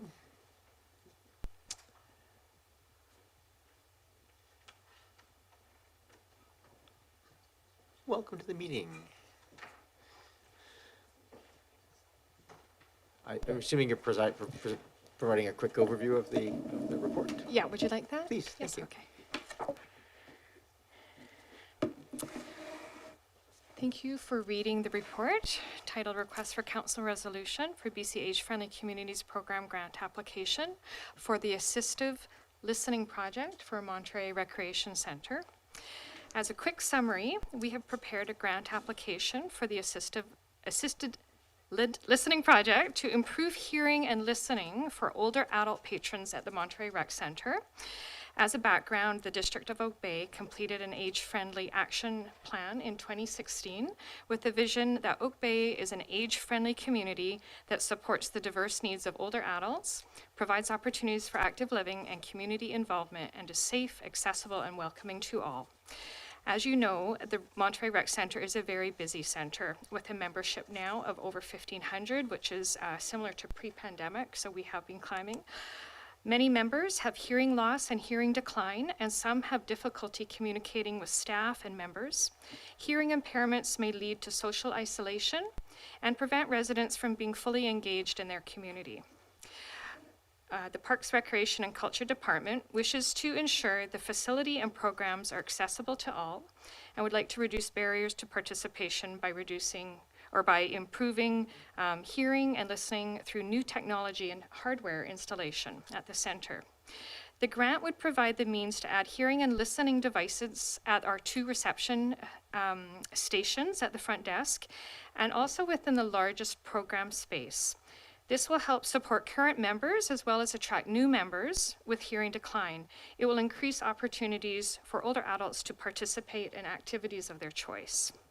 The maximum amount available under this program is $15,000 and must be designated for age-friendly projects. Obviously, we chose Monterey Recreation Centre due to its high membership of older adults. Within the application, purchases cannot exceed more than 40% of the total request, which allows the district to purchase, install, and pilot these hearing and listening devices. Based on the success of this pilot project, we would look to expand to other recreation facilities under future age-friendly or accessibility programs or grants. This project consists of 2 parts. The first part is community engagement, which would involve an advisory committee, a working group, creating a survey for design analysis and looking at the results with the advisory committee, a facility assessment, testing the new equipment, and then doing questionnaires with any of the participants that have hearing impairments to see the efficacy of the equipment that we've purchased. The second part is the actual capital purchase of the hardware. So as I mentioned before, it's for 2 stations at the reception desk, and they would receive a 2-way window speech transfer system and loop system, which is basically a microphone and a speaker, plus an induction loop and aerial. And this primarily benefits those with hearing aids. So basically, it assists with amplification and noise reduction during communication. Users simply have to switch their devices to the T position in order to benefit from these listening devices. They don't have to ask for help. They don't have to wear special headgear or anything like that. It's very seamless. The second purchase will be for our largest classroom, which is the Gary Oak Room. And what that involves is something called a sound field speaker and a microphone system. So basically it's a tall upright speaker and a microphone, a wireless microphone that is worn by the instructor or whoever is presenting. And this technology will benefit everyone in the room by amplifying the instructor's voice with clarity. So these purchases will improve the listening experience for Monterey members and make the facility more accessible for hard of hearing members, as well as other community members who hesitate to participate due to hearing loss.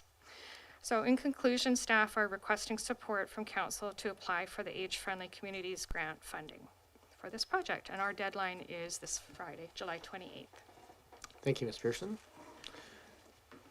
And you answered all my questions in the process of your presentation. That's always a good sign. Councillor Green, Councillor Watson, Councillor Patterson.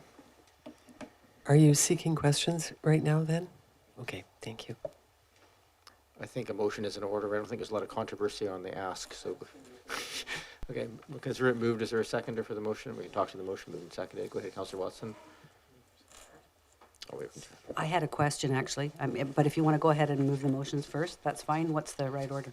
We've got Just a mover and a questions. seconder on the main motion. We also have to have a motion to receive, but we'll just do them in the reverse order today. And go ahead, Councillor Watson. Just a question for staff, please. Thank you for your presentation. That's all very clear in terms of the technology. What I didn't quite follow was the order. It sounded like you were going to put a working group together and a committee and do some consultation, but it sounds like you've already selected the technology. So what's that first piece about? Yeah, the first piece is gathering our partners that will be part of the project. So they will form the advisory committee. So we do have letters of support for this grant application from 3 different organizations. And then they basically will be our steering group for the oversight of the project. We are required to complete a survey, so they will oversee that. And then we're also will have a working group, so we'll be advertising for members from the community to sit on a working group, and we are hoping that they will also have hearing impairment, so they will actually be able to advise in their role there. We also will be engaging with a survey contractor for someone to actually design the survey for us. So it will all be based on hearing and listening devices. So although we have an idea, because there's not a huge broad spectrum of devices out there, the advisory committee will be involved in reviewing options before a selection is made. Thank you very much for clarifying. Thank you, Councillor Watson. Councillor Patterson? Yes, thank you, Mayor, and thank you so much for the report. It's been a while since we've heard anything about the age-friendly report since 2016. So it's nice to know that it is residing somewhere and someone is paying attention to things that need to be done. And basically, I support the recommendation. I did notice in the report, though, it also talked about explore the needs to provide hearing assist in council chambers. And I know one request that was made repeatedly was for closed captioning for council meetings. I am wondering if that is outside of this scope, or if that would be considered within the framework of providing hearing assists in council chambers. I don't think that's Ms. Pearson's knowledge, but Ms. Williams? Oh, Mr. Coates, you're online, joining us from far, far away, so thank you for joining us this evening. Welcome. Good evening. Thank you, Your Worship. I can just respond to that a little bit. So one of the first questions I looked into when I joined the district was our ability to provide closed captioning services for the webcasts of your meetings. And I was of the impression and understood at that time that that is why the YouTube stream is undertaken, because it has that closed captioning capabilities. I would also just bring forward for council's general knowledge that the website refresh project that will be starting later this year will also take a much deeper dive into the notion of accessibility around our website, and that would be sort of, I think, fair to suggest that would also factor right into the web streaming of council's meetings and having probably a more solid platform across all the different opportunities to view the streaming that would involve that as well. Thank you, Mr. Coates. Go ahead, Councillor Patterson.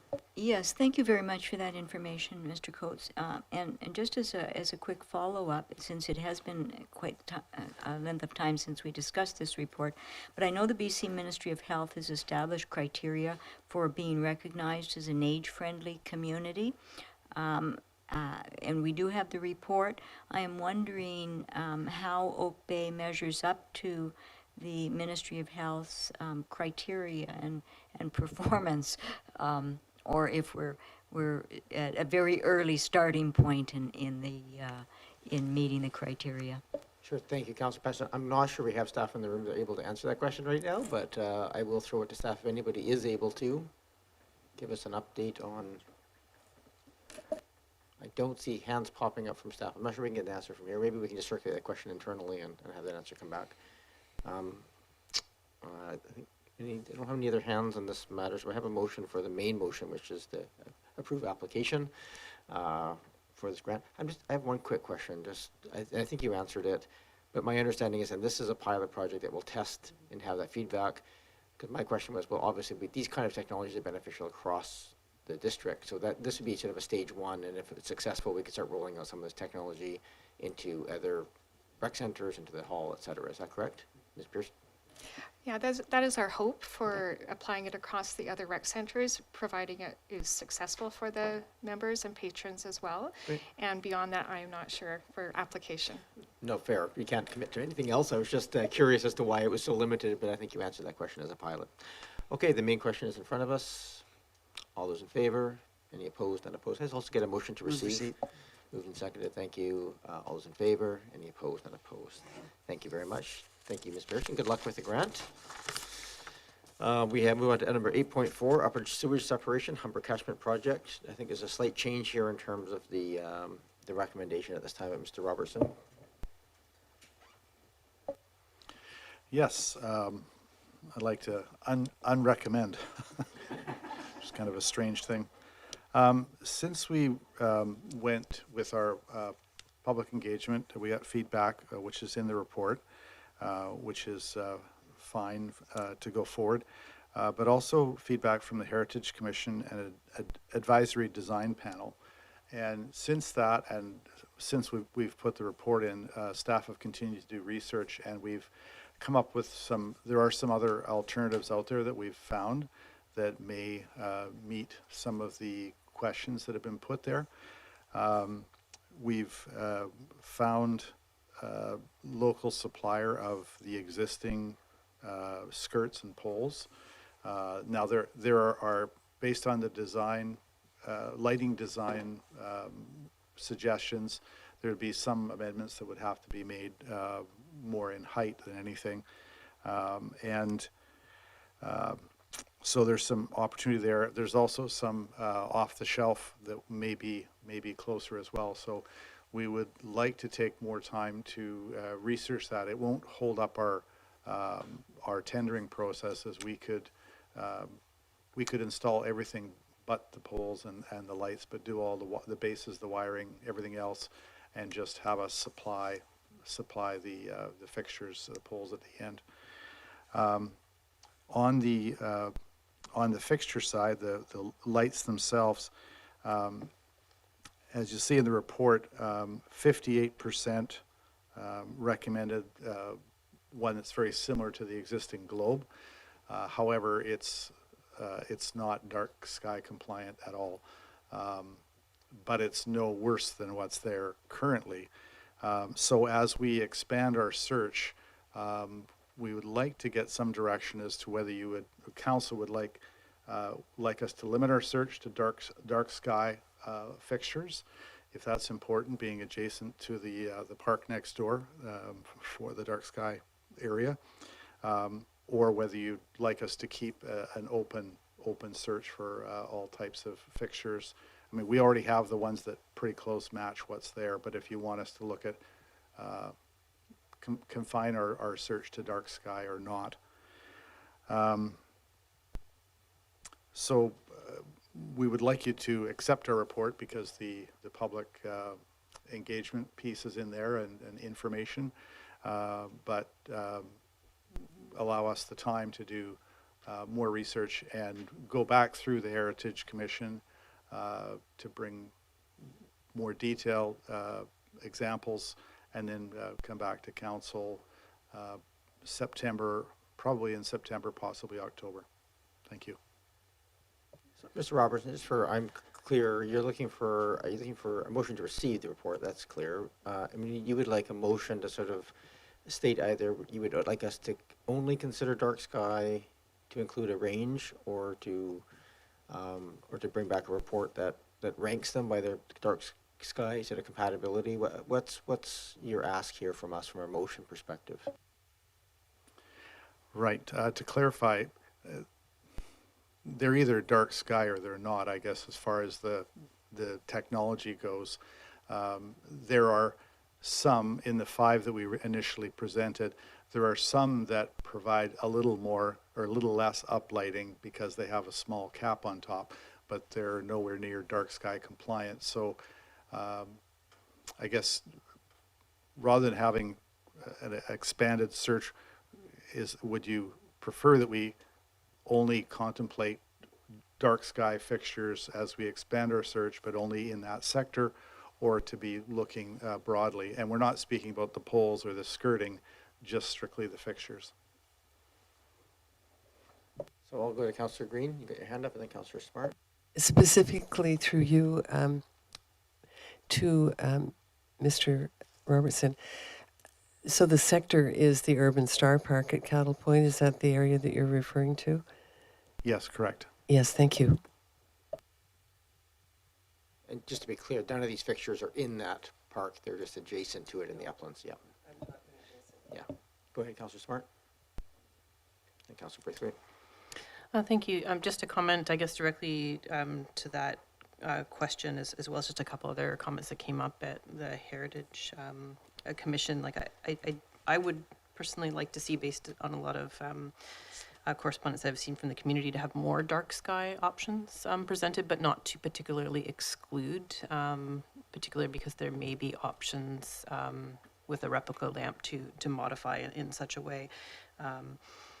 And I guess one of the other things that came up particularly at the Heritage Commission that I just would like to address, I guess, the next time this comes, one was more information, like height of poles, material of poles, shape of bases, things like that. Just and I think that was expressed in the public consultation too, just more information and high quality fixtures. But also, what is the plan for the overall replacement specifically? Because being an iconic fixture, that the moment you step into Uplands, you realize you're in that neighborhood. If we are only replacing, half of these fixtures at this point, can it just be clarified what the timeline is for the replacement of all fixtures?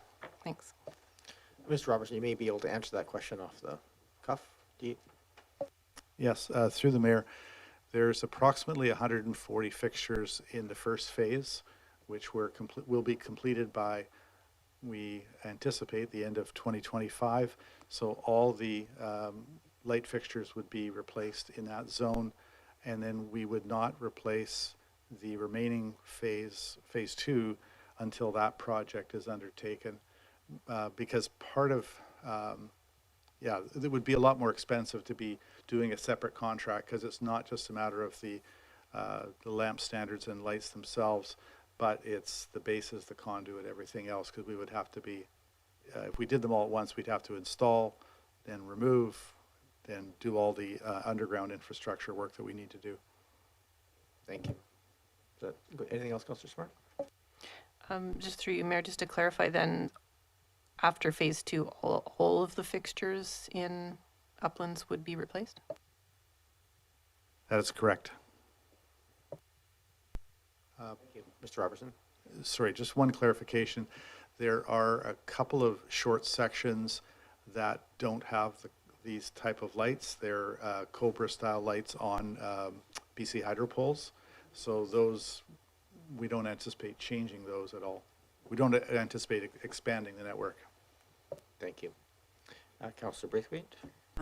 Thanks for pressing hold. Thanks for pressing hold on this, because I think that it's good that we're going back to look at it again, especially based on some of the letters and some of the feedback from the community. And I also would agree with Councillor Smart not to exclude the dark sky, the non-dark sky globes, I think, because I think it would be important to have a look at those ones as well, or at least a couple of the options that could be coming forward. And then, out of curiosity, how much is a regular light standard, if you know off the top of your head? Mr. Robertson? In a previous job, I would know that, and I can't recall what it is. They're quite a bit more expensive than the steel zinc coated Cobra lamps that you see, for sure. Thank you. I have Councillor Appleton and Watson. Thank you, Your Worship, and through you to staff, and I apologize if I'm being obtuse here, but I'm not sure whether the question's been asked. Potentially the Heritage Commission looked at it, but my understanding from previous conversations that we've had about this is that these are essentially all of them are too far gone to have anything done with them. Like, there is no possibility, like a significant percentage of them are so rotten and so far gone they cannot be renovated or rehabilitated in any way. And is there a local supplier that deals with repair and upgrade? I'm going to assume that that's a pretty difficult proposition and probably more expensive, but just for the sake of giving the public the best information when people ask me, are we talking about essentially a very small percentage that are actually salvageable and that repair or of existing is not feasible? Mr. Robertson? Yeah, through the mayor, there's currently about although it doesn't stand out, there's about 3 or 4 designs, slight modifications on each other. There's 2 and maybe even a third height variance and a little bit difference in bases. In discussing this with the electrical staff, their comment is that like they're rusted from the inside, and when they get hit, that's pretty evident. Just you know, they've had 100 years in a near to marine environment.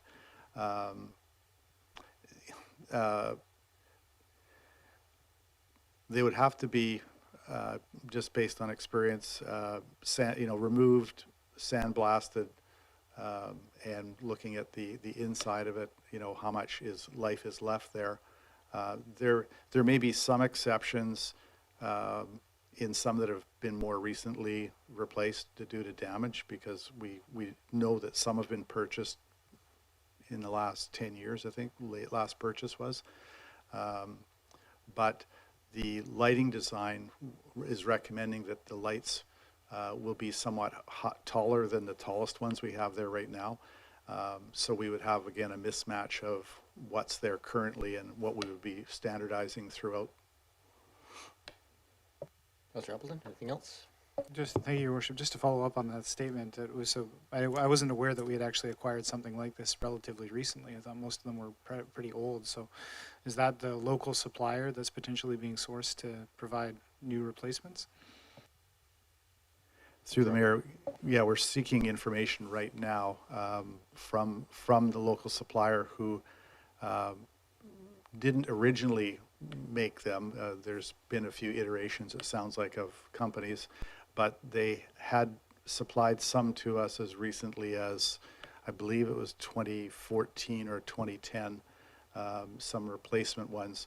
So we're working to gather more information from them, as well as other foundries that could make something similar, because we will be having some change to the design as far as height goes.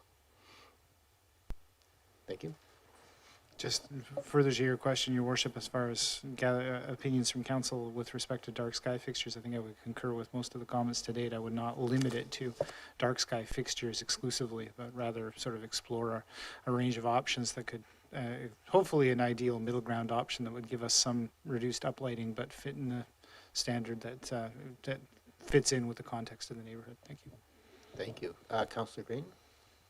Oh, sorry, and I have Watson and then Green, but yeah, go ahead, Councillor Watson first and then Councillor Green. My apologies. When the order I set, go ahead. Thank you, Mayor.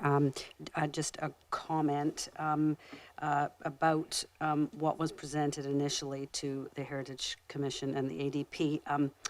There was only one of the 5 options that was dark sky compliant, and the minutes from ADP I don't think have come forward yet, but they wanted to see more, but also very specifically they didn't like the dark sky compliant one, and I actually wrote down the quotes. One, it's not very attractive, and it's too spindly. So there were definitely concerns around quality and look, and we're getting that feedback from the community too.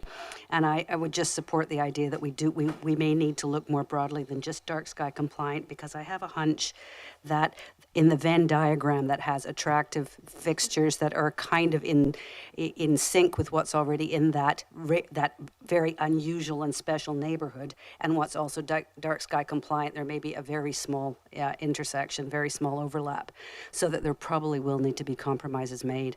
I know that option A doesn't even have a bulb in it, which is part of the look. It just has this reflected thing at the top, and there's no enclosure around it. So it was just so far removed from what was going to suit. So if we can't get something that's more like option E and dark sky compliant, I don't think we'll have really met all the requirements for the community.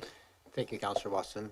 We've got Councillor Green. I'm getting some consensus here that we're looking at more than just dark sky, but we'll see if we can maybe get that to a motion and we can move on. Go ahead, Councillor Green. Thank you very much. And I just want to, through you, to Mr. Robertson, acknowledge the unrecommendation. I think there are a lot of people that will be appreciative. And it's not always easy to unrecommend something. So I think a lot of people are very appreciative of that move on the part of staff. Thank you for that. And secondly, I think there is a real need to do dark sky around and adjacent to the urban star park. That has always been an issue. I know that we were looking at a potential development on the corner of Beach Drive and the entry to the parking lot to Cattle Point, and I remember that we at the time discussed the necessity for the developer to use dark sky lighting at that home because of its adjacent location. So I would certainly encourage the dark sky issue adjacent to the park. Otherwise, I think it's important, as others have pointed out, to look at all options. And I really appreciate that opportunity now has been given to us. Thank you. Councillor Patterson?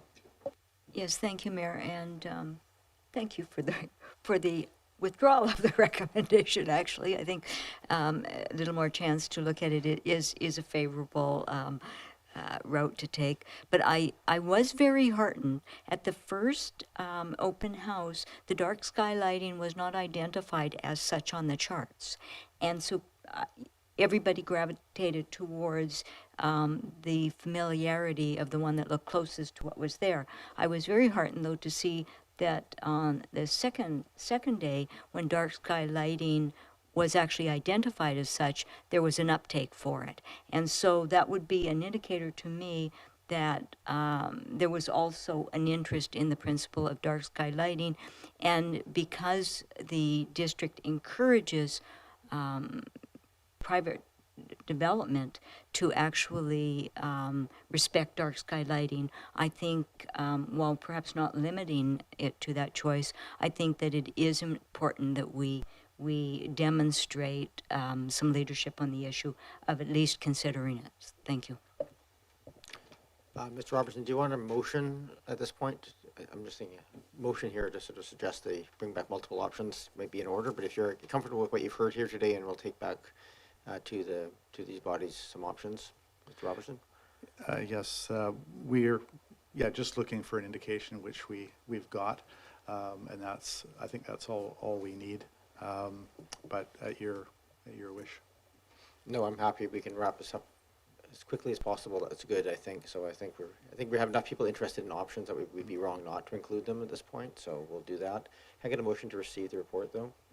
Moved and seconded. Thank you. Any discussion on that? All those in favor? Any opposed? Unopposed? Anything else, Mr. Robertson? Just briefly on the public engagement, it was well attended, and we got some good feedback, and were able to pass along some good information about the project. Feedback since clear we have more work to do just to make sure that people understand all the points of it. And you have a summary of concerns that were raised for us, and we'll be continued to work on those in the coming weeks. Thank you very much. I am going to move on now to item 8.5. We've got a lot on the deck here today, Mr. Robertson. And per Mr. Robertson doesn't have his deputy director who's been working on a lot of these projects. So it's always tough sometimes to step into these roles. So thank you for doing that today. This is McNeil Avenue traffic calming, the 50% design submission here for us. I'm assuming you'd like to provide a brief introduction here before we get to the meat of the matter. Welcome back on this, Mr. Robertson. Yes, and I will say that I do miss not having Mr. Rennick here. He's been so involved with this for a long time and really has a really deep knowledge base, and I appreciate his help on all these matters.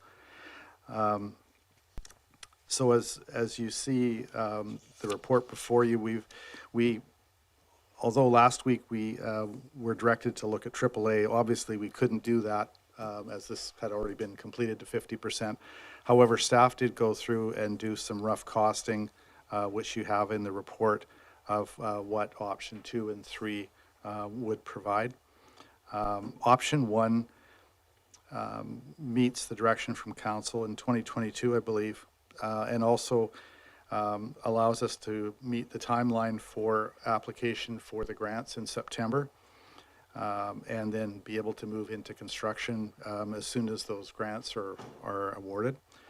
Option 2 and 3 would necessitate an expanded design, and also would include having to move into civil design, because now we're moving beyond implementing transportation measures, but now we're into designing curb, gutter, sidewalk, grades, movement of hydro poles and many things like that. So it moves us into a more complex engineering realm and would require more consultation.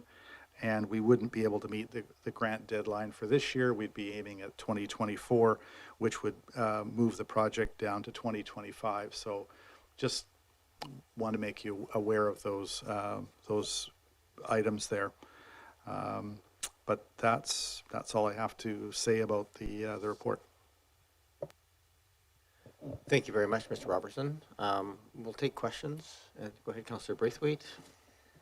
Thanks very much. And Mr. Robertson, I have some questions around the school zone signs because it looks like they're all being taken out. And I'm wondering if you could just explain the reasoning behind that. I think I know what it is, but just for the public. And was there a thought, as we've heard tonight from a few people, was there a thought of making that whole corridor 30 kilometers an hour? Mr. Robertson? Through the mayor, I did follow up with a consultant today about that question. They were removed because through their analysis, they felt that by putting in the traffic calming measures, they would achieve the reduction in speed that they're looking for through there. I think even in the school zone, their days of monitoring showed that the speed was 40 and just over 40 as it is in any case. I queried them about the signs and, does it have any impact on the overall design, what we're trying to achieve, if we decide to leave them in? And it doesn't have a problem if we decided that we didn't want to take that step. I'm sure there's other questions. Councillor Appleton, Councillor Smart, Councillor Watson. Oh, thank you, Your Worship. And just as a follow-up to that question, to Councillor Braithwaite's question, I think, correct me if I'm wrong, but I think that there were some issues in terms of designating the entire length of McNeil as a 30-kilometer-an-hour zone because of its classification as a collector road. Is that correct? And it would require an actual amendment to its designation in the OCP in order to bring that about? Mr. Robertson? Through the mayor, yes, I believe that's correct. I have Councillor Watson and Smart. Thank you, Mayor. Through you to Director Robertson, please. Sorry, this first question may be really a silly one, but this is referred to as a 50% design submission, and that seems to be a technical term. I'm not quite sure what that means. If you could just explain what a 50% design submission is. Mr. Robertson? Through the mayor, again, my lack of transportation background will show through. I'm not entirely sure, but I would presume that means there's now that once, if that's what's adopted tonight, that the more detailed parts of that design will come into play of them finishing doing any further investigations they need to do on site, or if there was any requests out of tonight's meeting, they would adopt that in there. I know there's one point, which is the raised crosswalk at Falkland, which isn't in the plans, but as Mr. Rennick has commented, that unless there's some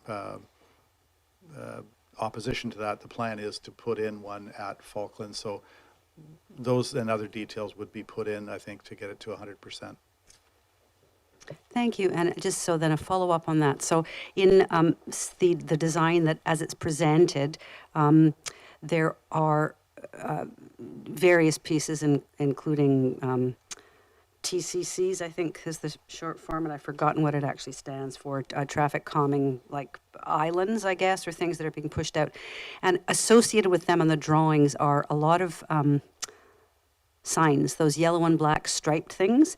And I just wondered if those already are necessarily a part of what you have to do if you use those mechanisms. And the root of my question really has to do with the amount of additional and rather unattractive signage that is associated with the plan that's been presented, at least at the 50% design level. So I'm curious about that. So how many of those signs really are in effect part of the design and would not be changing at the 100% solution. Mr. Robertson, if I might just add to that question, because there's been, I think, raised in letters, and certainly was part of my questions tonight, was the idea of using green infrastructure to create some of those bump outs for trees to create more shade, to make it more attractive as a cycling corridor overall. So maybe just in addition to that question is how flippable are those options, and are those possible to ask as part of the final design? Yes, through the mayor. The pictures that they put in the report show the yellow prefab concrete islands and the bollards that are each end, and I think those are for visibility. I remember Mr. Rennick mentioned this when we were talking about the removing the bollards out on Oak Bay Avenue and the planters, that with the planters there, we still need the bollards for height, for regulations to show. And for that time of year when we're plowing snow, you want to be able to see where those things are, so you're not rearranging all the furniture on the deck there. It would be possible to create curb bulbs or bump outs in place. Whether we could fit trees in there or not would be part of the 50 to 100% design to see with parks, is there adequate space to get a proper tree cell in there. Alternate to that is you could do a raised planter in there if there wasn't a sufficient space for trees.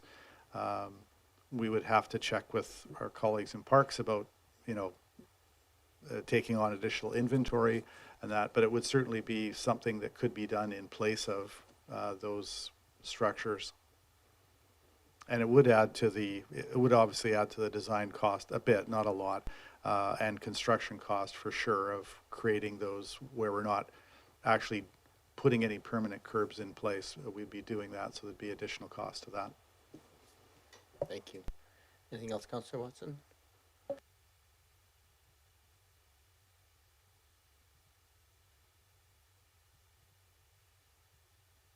Councillor Smart?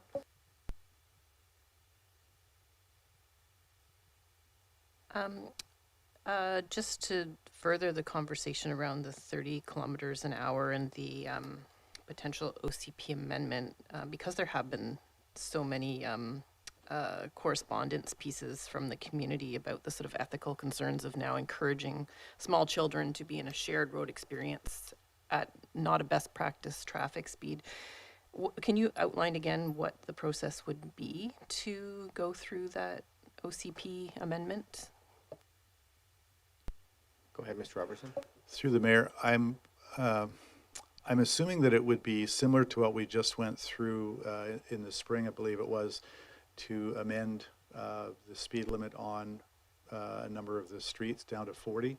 So I think it would be a similar process to change that, unless we have to actually change the designation of the street in the OCP. Then there would be more required to do that and to officially make it part of an amendment to the OCP. Thank you. Which would require a public hearing and some other pieces attached to that. Okay. Anything else, Councillor Smart? My other question was again just about the bulb outs for trees. So I think that has now been answered, but it would be great to see that going forward. Go ahead, Councillor Braithwaite. Just going on the 30-kilometer thing again, but if we did move ahead with what's in front of us now, with maybe a couple of alterations, that doesn't preclude us from in the future coming back, to make sure that this project moves forward. It doesn't preclude us from in the future coming back to ask for a consideration of reducing that corridor to 30 kilometers. Mr. Robertson. Through the mayor, no, and because we have data beforehand, we could implement the changes. You can decide about the school zone signs.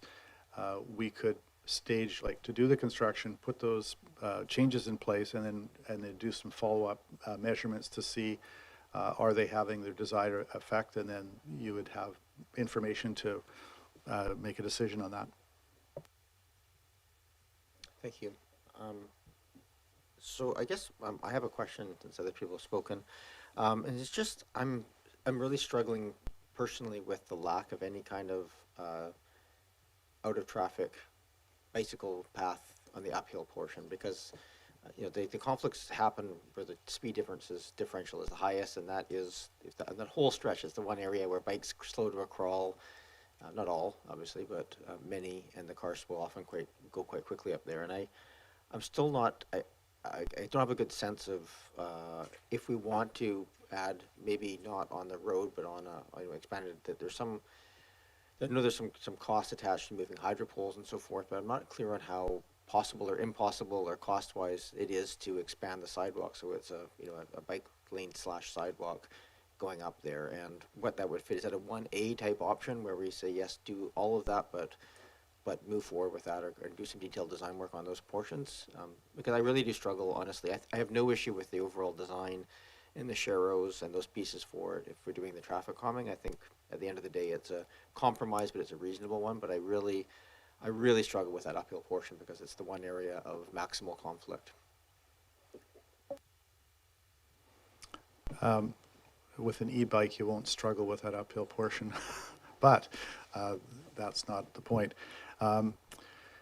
We would need to, whether it's from Victoria Street or Avenue West or another street that's further up, it would require 1.8 meter movement, and the north side is the least complex because the hydro poles are all on the south side. I think we have one streetlight pole, which is a dedicated pole. It's not on a hydro pole, one per block, so there's not a lot of those to move. It would require moving the curb gutter and sidewalk out the 1.8 meter, so some reduction in the boulevard. There are some trees there that may be impacted. Again, it depends where we would start that. So it would be somewhere between the price for option 1 and option 2, which anticipated a much greater widening. But that's what you would require, and you would need to keep the alignment, I believe, of the bike lane before the sidewalk. Otherwise, we would have a crossover point somewhere where we're trying to get bikes outside, which I think wouldn't be desirable. But so that's sort of the need you would need there, and we would just have to determine at what point we would want to put those in. Victoria is probably earlier than it would need to be. Yeah. So the cost is somewhere between there, and we didn't calculate anything for that, so I can't give you more. Okay, no, thank you. And I'm getting into some comments to a degree on that one. I just try to get a sense of what we could ask for in that, and then what would that impact be. So thank you for answering as best you could on a hypothetical. Councillor Appleton? Oh, thank you, Worship. And just further to your point, I would concur that the climbing lane piece is a significant one, and further exploration of that's really warranted. I'd note that there's actually, it'd be remiss if I didn't point out that there's actually a prospective design included in the correspondence from one of the residents that's provided quite a lot of input and quite a lot of feedback on McNeil and have had extensive experience. They live just across the street. There's actually a prospective design actually included in there, which is of course conceptual in nature and would require analysis by staff. But I just note that Ms. Flack and Mr. Wong have actually included such a design, and of course staff would have to analyze that, but I think that this sort of gets to the point of what we're talking about here, and I'm certainly very interested in exploring that opportunity. So I think the idea of exploring a 1A, I think is that I'm inclined to go in that direction, Your Worship. Thank you.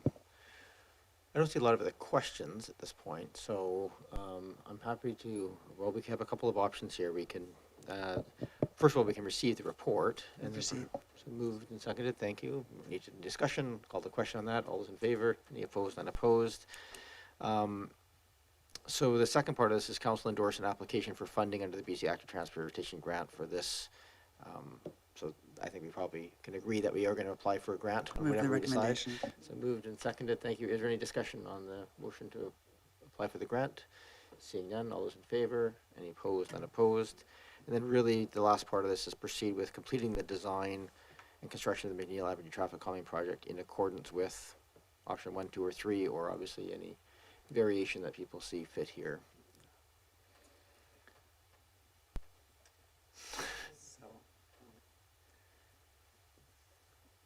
Take a motion from anybody who wishes. My personal suggestion, listening to this, and I granted it's part of my bias, I think option 1 with some addition of a on the sidewalk level of a bike lane on the north side is appropriate. And I think we should look at options for trees rather than the concrete bollards, because I think it changes the dynamic of the street in a very positive way over the concrete bollards. But those are my two biases. And if I could, I would keep in the school zone signs until we can revisit the speed along that corridor.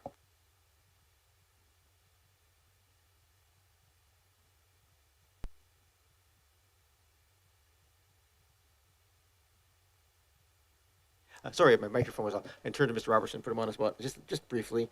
I mean, at the end of the day, if we make any changes on these sort of nature, it will obviously have an impact on the cost. We don't know exactly what that is. You've given us some order of magnitude. The grant application goes in December. Is there an opportunity for us to just get a touch point between now and then? If what comes here is not fully costed, that will come back for sort of an update in Mr. Robertson? Yes, the grant application is in September. It's the final motion we have till December to submit. Thank you for that clarification. My apologies. Yeah. Go ahead. I think I saw Councillor Green's hand and then Councillor Watson's. Yes, thank you. And I was just going to concur with Councillor Braithwaite. I think the 30-kilometer speed limit is an important one.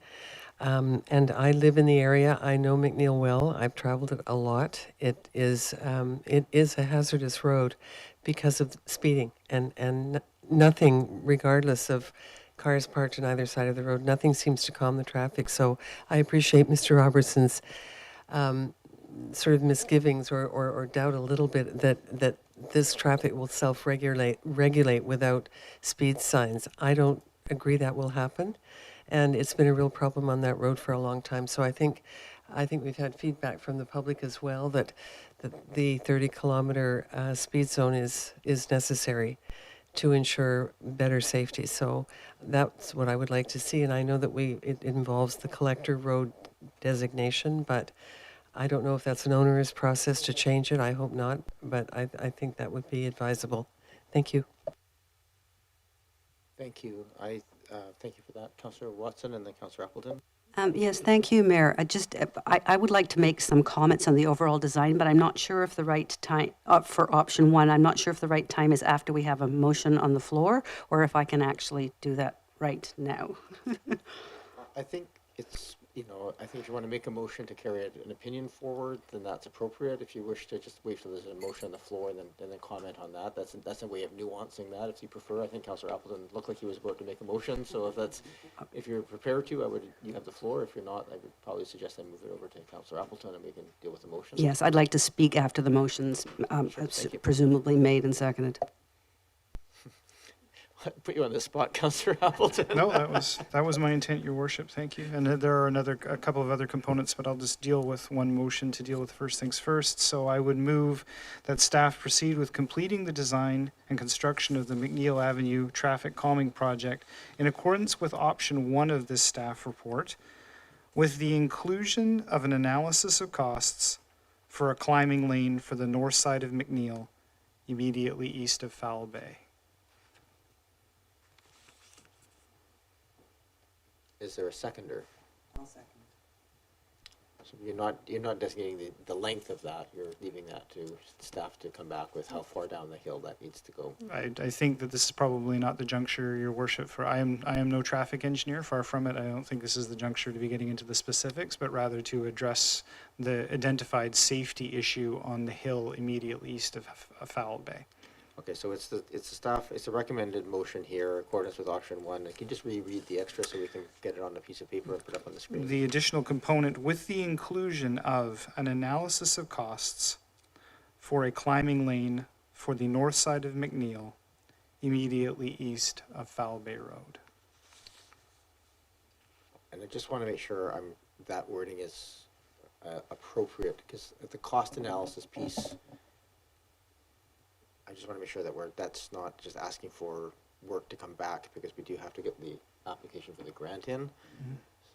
In a way, Your Worship, and I will defer to staff, but I guess essentially I noticed that there's been some work done as far as options 2 and 3 to broadly suss out what widening the surface, the infrastructure surface has been done. So I would hope that staff would be able to arrive at an accurate enough estimate or at least a specific enough number that could be used for the grant submission, but I will defer to staff's commentary on that. Thank you. Ms. Williams? Thank you, Your Worship. I just wanted to clarify, we've just checked, and the intake for the grant application is September the 1st. We have until October the 27th to submit a final design, a detailed design, costing, and have the consultation complete, because this piece won't have been consulted on. So there is time if council wants to go in that direction. Okay. Thank you for that.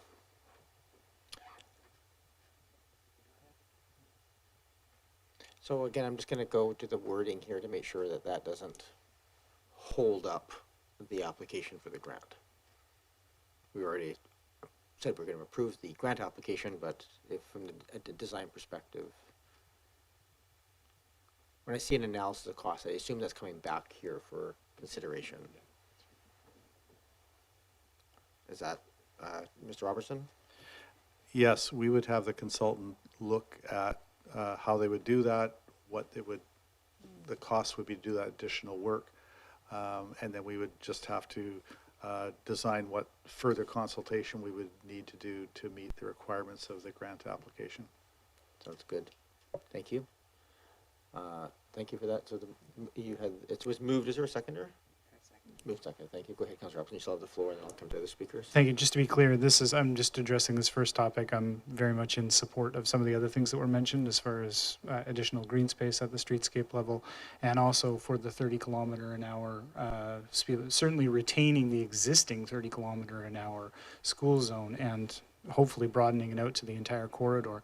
I do note that, for instance, I was just taking a quick look and I don't see specific speed limits prescribed in the OCP, which I didn't think were in there, nor can I find them in the streets and traffic bylaw, but I'm kind of doing it on the fly. But I do note that Foul Bay itself, north of McNeil through to the avenue, is designated an arterial and it's 30 kilometers an hour. So that may be an artifact, historical artifact, as a lot of things tend to be traffic-wise, but certainly I think the ultimate goal should be 30 kilometers an hour through the entire McNeil corridor. I'll leave it to others to make motions to the other components, Your Worship.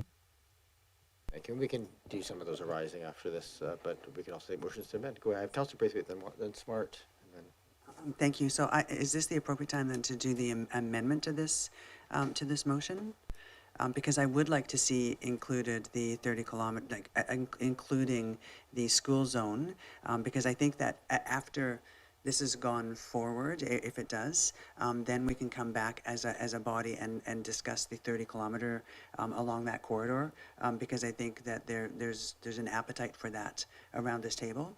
I don't want to cause that discussion to cause this to slow down, is what I'm trying to get to. So what I would really like to see, I would like to see us ask them to put the school zone signs back in for now, and then I would agree with some of your points, Mayor, around the greening of those push-outs rather than. So I'm going to try and move this along reasonably quickly. So I suggested an amendment. Maybe we'll do with them one at a time. Okay. And so it sounded like you wanted to make an amendment to include in the design a retention of the school zones. Yes. Thank you. Correct? Okay. Yes. So the motion is that the design include the retention of the existing school zones. Okay. Okay, thank you. Moved and seconded. Is there any discussion on that, to add that to the main motion? Go ahead, Councillor Smart. I actually have a comment on the first motion. Would this be the time to? No, it's just okay. on the amendment. Okay, I don't see any discussion on that. So I'm going to call the question. This is for the amendment. This will then form part of the main motion if it passes. Make sure there's zones are plural. It's kind of strangely broken up, but okay, the amendment is there. I'm going to just say I'm going to support this motion, but I actually have problems with the current structure. I find it's actually very confusing. I think if we do good street design, these won't be required. I think the changing from 40 to 30 to 40 to 30 is actually in many ways more dangerous, as people are confused about what they're allowed to do than there is in the just doing it by good design. And we've learned over and over again that good design trumps signage anyway, but I think in the interest of just giving people some comfort that things aren't going to get faster in the interim, this is a reasonable motion to be making, so I'll support it. All right, I'm going to call the question. All those in favor? Any opposed? None opposed, so that now forms part of the main motion.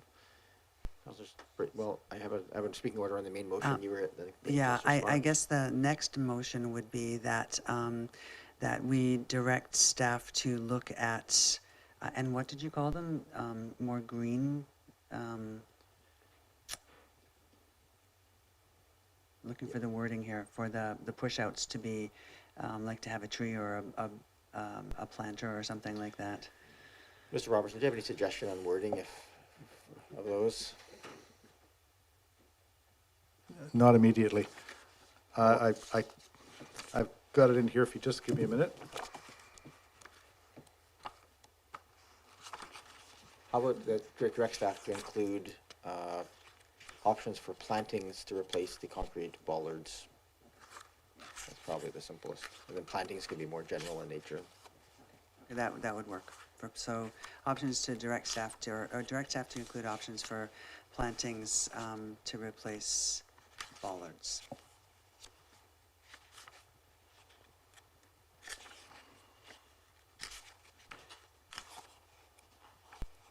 Is plantings generic enough, Mr. Robertson? I don't want to get into the weeds here of trying to dictate exactly what that should look like. You mentioned some possible planters or some possible trees, but Plantings is fine. It's just they're not bollards, but they're traffic controlled islands, we'll call them. Okay, to replace traffic control islands.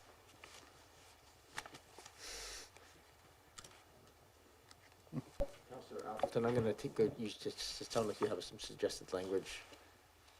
Thank you, Your Worship. I'm just wondering whether not improved language, but alternate language might be for staff to, staff include options for vegetated areas or trees in traffic calming installations.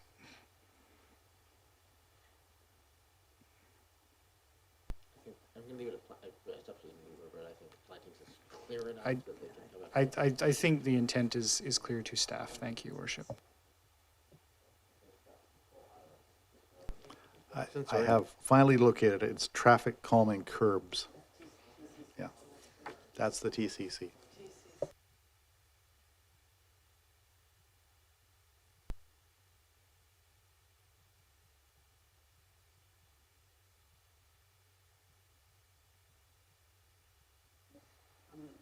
I'd like to speak to the amendment, please, and maybe because of what it says more generally to the situation. So I am concerned actually in the design that there are too many TCCs and not enough actually permanently built narrowed pedestrian crossing places. And I was expecting to see more of them in the design. So that at every street corner where pedestrians cross, we actually had these articulated bulbs exactly as we have at the corner of Windsor and Monterey, which is the one good example we have in the South Oak Bay neighborhood. And just following up on the mayor's remark about, I had written this down to say tonight, and he said it before me, if you have good design, you do not need signs. And I am really concerned looking at this design that we are going to create as our first foray into some decent bicycle infrastructure, a really ugly streetscape. And I don't want to see that on McNeil Avenue. And the design as presented right now has a lot of yellow concrete, temporary structures, extra signs, in order to achieve what should really be able to be achieved through good streetscape design. And so overall, while I like the intention of this plan, I do not like what I'm seeing at the 50% design level at all. And I'm concerned that as we identify and cherry pick little items, well, they're not little, but they're maybe substantive changes around plantings and whatever, that we've lost sight of the fact that if we have a really good design, that would have been presented even at the 50% level. So I am not, although I can see how all these little additions that are in the diagrams that we've seen right now are going to affect different behavior. The signs are not what's going to affect the different behavior. It's what's in the roadway that's going to do it. So more properly designed and built out bulbs or pedestrian shortenings, raised crosswalks, yes, and as least signage as possible, because if the roadway indicates to pedestrians, cyclists and drivers that it is can only be navigated at slower speeds, the signs will not be necessary. The Quamachin Road Greenway is such a misnomer. Many of the things that are proposed in this plan are things you see on Quamachin, and it got very ugly after they made the adjustments, and it's the last thing you should be calling a greenway. And I do not want McNeil Avenue to look like Quamachin Road, and a lot of what I see and what's in front of us is exactly that. And so I don't think it's acceptable, particularly for our first major investment in something for our community. So I'm going to have, although I do support option one as the approach and not the more expensive ones, I have serious reservations about what it looks like right now. Thank you, Councillor Watson. Given that, I'm assuming you're supportive of this amendment to include plantings rather than the bollards. Okay. We are speaking to the amendment, but I appreciate the broader comment because it fits right within that consideration. So we're on the amendment. Councillor Smart. Yeah, thank you, through you, Mayor. I can't support this amendment exactly as written because I feel very strongly that it needs to be street trees for a variety of reasons. When we were doing all of the Cool Kid engagement, there was quite a few articles written about how street trees, in addition to providing necessary shading and climate action, actually reduce traffic speeds. And so I think it would be a lost opportunity. Also from the beautification aspect that Councillor Watson brings up, to have simply plantings when we could be at every opportunity providing street trees, which would beautify, traffic calm, and solve a lot more than plantings. Thank you, Councillor Smart. I'm just for the record, and I'll go back to Councillor Braithwaite, who seems to be indicating that she probably wants to address that concern. But a motion is possible here, or if the mover and seconder are amenable to change the wording to perhaps plantings with a strong preference for street trees or something along those lines. If that's helpful to kind of give guidance, I'll leave it to the mover at this point. I'm going to go back to you, and then. Thank you, Mayor. Actually, my assumption is this, and from what I heard staff say, they would look to trying to have trees first if there was space to have a tree. If there wasn't space to have a tree, then they would move on to a planting. And that's my assumption that staff, and I think staff spoke to that already, and so I would just leave it the way it is because I think that staff understand that that's what our intention is. So let's get clarification on that. Yeah, and then just as if I can just say one other thing, as far as the signage goes, I definitely hear what you're saying, Councillor Watson.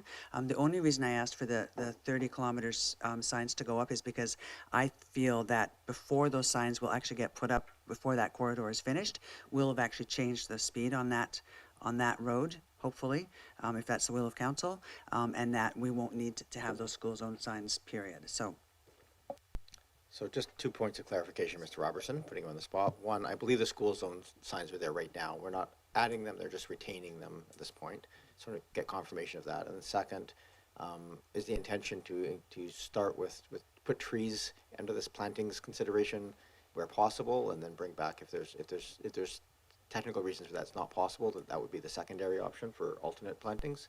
Perhaps you could just speak to those two items. Yes, through you, Mayor, the the school signs are there currently, so they wouldn't be coming down if that's the direction. And as far as the discussion I had today with the consultant is, yes, they would have to look at it on a case-by-case basis. They could fit the trees in, and the planters would be secondary. And again, I haven't had time to follow up with Parks, because I really would need to know the dimensions to be able to discuss that with them to detail. Thank you. I'm not sure if that adequately addresses the concerns, but it's good to get the clarification of what the intention of those are. Thank you. We have a motion to amend on the floor right now, which is to include options for plantings. Is there other discussion on this? Call the question, then. All those in favor? Any opposed? None opposed. That carries. That forms part of the main motion. We are now at the recommendation. I think that's included most things. Councillor Watson, continue.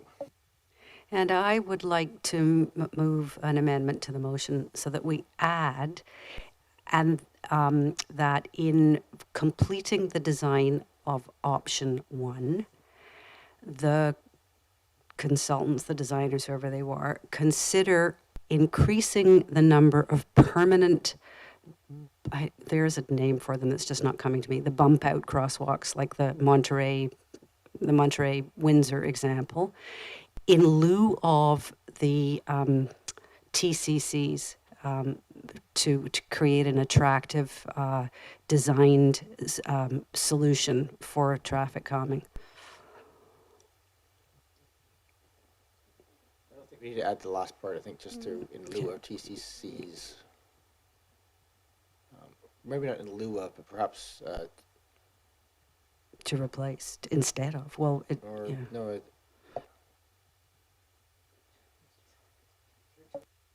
Robertson. Yeah, just to clarify, a number of the TCCs are not at intersections; they're back. So, just to clarify, we want to make sure we're not talking about two different things. We're looking at changing the TCCs where they're designed to be, but if there's also a desire to narrow the crossings by putting those bump outs, then that's something we need to know additional to the other. It was really the latter. It was to narrow the crossings at all the pedestrian crossing points through the zone. There's quite a few of them. And I apologize. I actually can't remember. There was a rationale included for some of those being done and some of them not, but I can't recall what they were now on those pieces. So, so the motion here is to amend this to saying completing the design of option 1 option 1, consider increasing the number of bump out crosswalks. Do you want to just take out in lieu of traffic calming curbs? Because it's probably more just to increase the number as opposed to, I think you might get some conflict here if we're trying to remove some of those without knowing which ones are being removed or what have you. So I think your point here is they might reduce the number required. Okay, so moved. Is there a seconder for that motion? Moved and seconded. Thank you. Councillor Watson, I think you've already motivated, but is there anything else you wish to add? Okay. Go ahead, Councillor Braithwaite. Thanks so much, Mayor. I sadly can't support this, I don't think, because I believe that it changes things in such a way that it would cause us to have to go back to the drawing board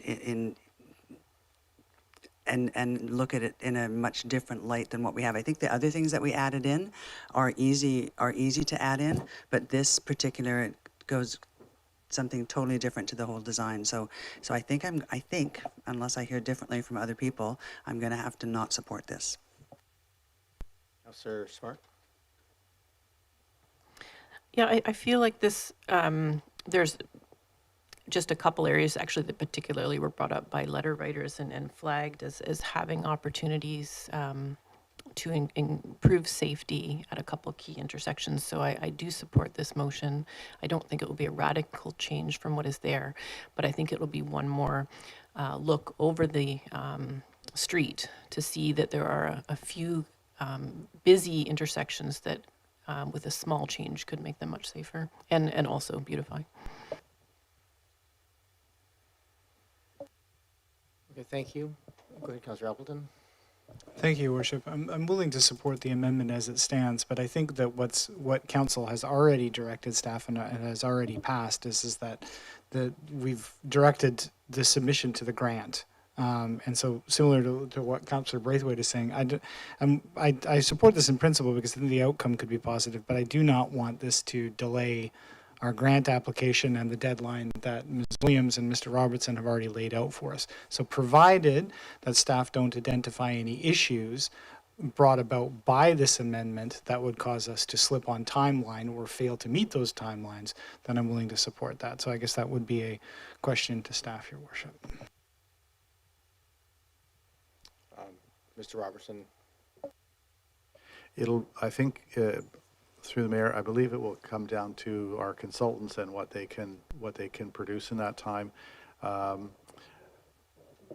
question we'll have to put to them is, like we're layering design concepts here, and whether their design of having the TCCs in place reduces the speed and the 3 raised sidewalks.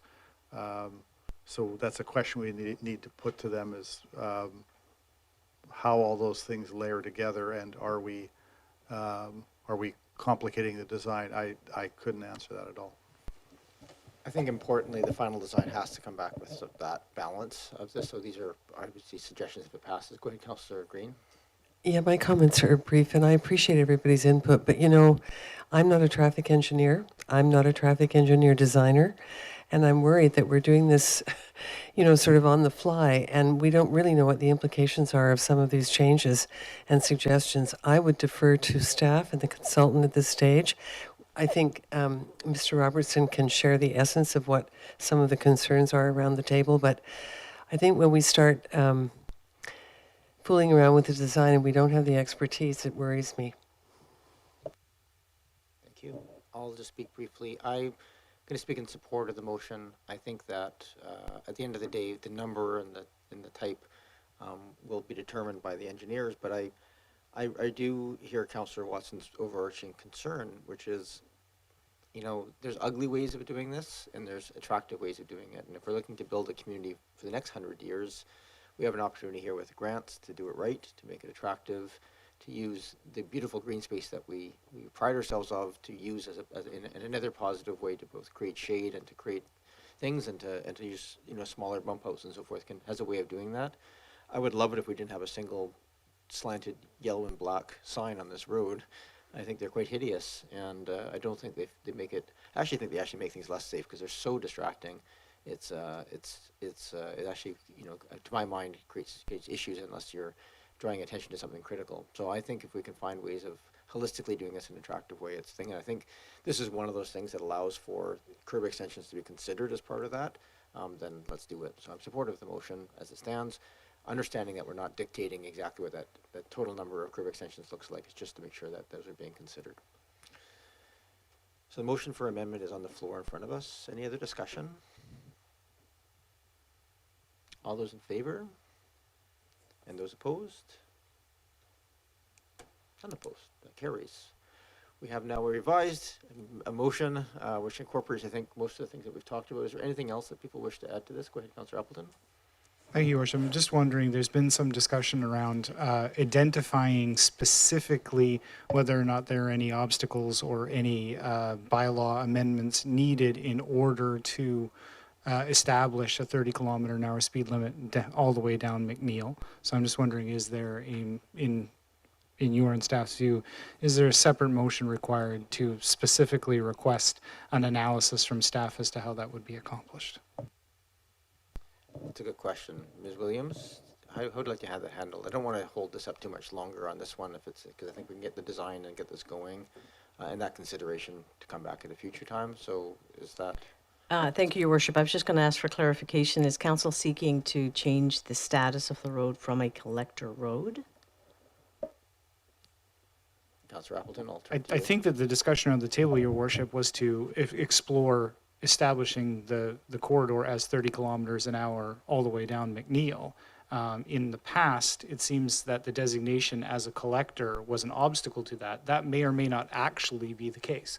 So I think what we're trying to achieve here is establishing if there are any steps that council needs to take to modify existing bylaws such that a 30-kilometer-an-hour bylaw could be established or could be considered for McNeil.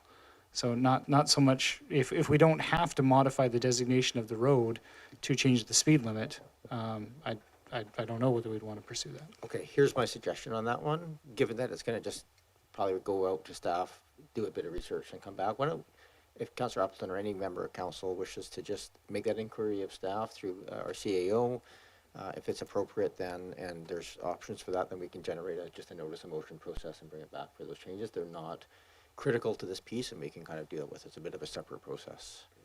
Okay, let's just do it that way. Okay, we have the main motion. Amended a bunch. Option 1A with a lot more green and a few more bump outs. Councillor Smart, you want to add? I gather this is the time now to speak to the original motion. Yes. Absolutely, speak to the whole. I just wanted to point out that while I am in support of the original motion with exploring the climbing lane, I am not a traffic engineer, but I want to make sure that that includes considerations for those turning left at the intersection, because in especially for young children, having them in a protected lane and then having to navigate left in front of cars, and that intersection is crazy, as we all know. I'm just concerned that we might create a more dangerous situation. So I'm very much in favor of looking at it, as long as it includes perhaps a strategy such as a large green elevated box that would be safe for a 10-year-old to navigate a left-hand turn going south at that intersection. Yeah, thank you. I think that final design of that intersection, because a lot of it is in Victoria, is to be determined with consultation of Victoria. Is that correct? I believe that's correct. So I think the short answer is, to my mind, has to be yes. So I'm not sure how that comes back here for assurance, but that final design. Yeah, go ahead, Councillor Smart. I think though the area that I'm talking about is actually on Oak Bay side of that intersection, right? Because if you're shuttled over to the very right-hand side and you need to make a left-hand turn going south on Foul Bay, that is something in our scope to make sure that that is designed properly, so that somebody could make a left-hand turn, because I can't see that the way cars act even today with the infrastructure that they would allow for cyclists to cross in front of them very easily. Yeah, I think from in terms of, I think we're just reflecting that need as part of the design, but not, yeah, because it's not specific in this design. It was that was to be determined. But I think it's important, Mr. Robertson, if you can just collect that concern and just make sure. I do believe will be part of it, but absolutely be important. Any other discussion on the main motion? Well, there's a lot of work through that. I'll just make my comment.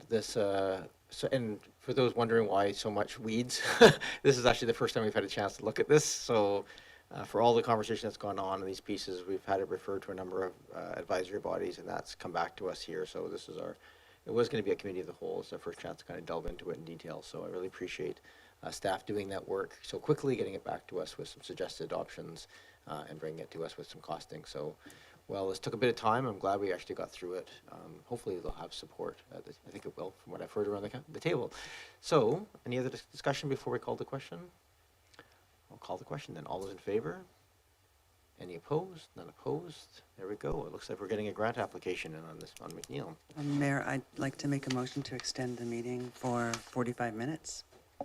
Sure. Moved and seconded. Any other discussion? 45.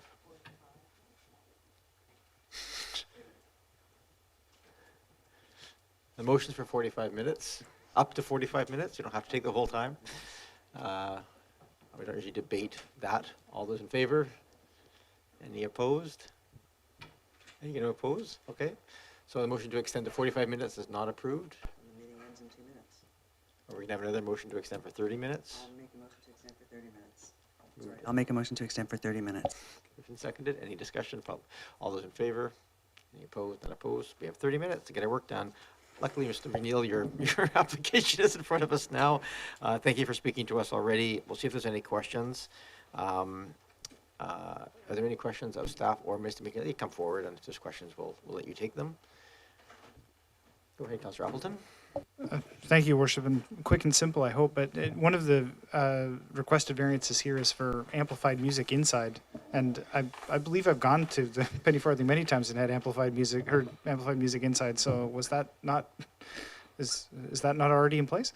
Yes, it's been in place. Mr. If you just, well, Mr. McNeil, you don't have to introduce yourself again. Welcome back to the meeting. Oh, thank you. Do I introduce myself again? Yes, Matt McNeil. I live in Rockland in Victoria, and I own the Penny Farthing Pub along with my wife, Wendy.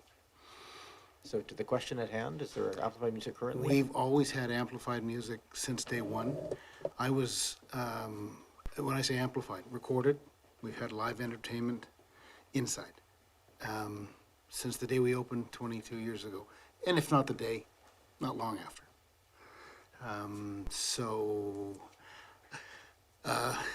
If we were offside for 22 years, then we have been guilty.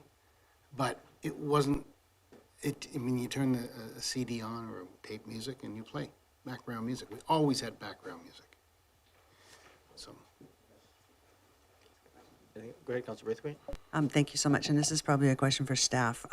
If this motion did go ahead for having music on the patio as well, if there were issues, like if there was an issue with the bylaw, obviously our bylaw officer can go out, or if we had feedback that it was an issue for the neighbors, etc., that is a decision that we could then revisit. Is that not correct? Good evening, Your Worship, members of council. The district still has the ability to enforce its bylaws. So there's a covenant on title, but the district also has a zoning bylaw. It also has a noise bylaw, and therefore there will be discretion as to whether the district wishes to enforce that bylaw. If we did receive complaints about noise issues on the patio, that staff believe that we could still have the ability to enforce its noise bylaw if we thought there was an issue occurring at the property. Thank you. And perhaps one more question. We know that on the vis-a-vis side is already opening at 7, I believe it says, and serving alcohol at 9. And have there been any issues with that part of the establishment? Again, through the chair, the district has not received any complaints. I'm not aware through referring this application to internal departments. Obviously, I spoke with our bylaw compliance officer, and he's not aware of any complaints that were received from either this property or the neighbouring property. Thank you. Through you, Mayor. I note that one of the letter writers chimes in that the City of Victoria doesn't allow for amplified music outside. And I wondered, is there a middle ground in which, if the applicant has described that this might not be taken advantage of all the time, but for special events, that in a sense a special event permit could be applied for in the times that this is requested to happen, or is that a fairly onerous process? Mr. McNeil, was this for me? Sorry. Staff, actually, in terms of a process perspective, what are the options on? Well, they would need to make a special event license application through Liquor Control Regulation Branch, or LCRB, whatever that acronym stands for, to have a special event license for that specific event. And we receive referrals for other events, such as when people have weddings in parks or at schools, we receive a special event license that comes to staff, and we generally respond to those referrals.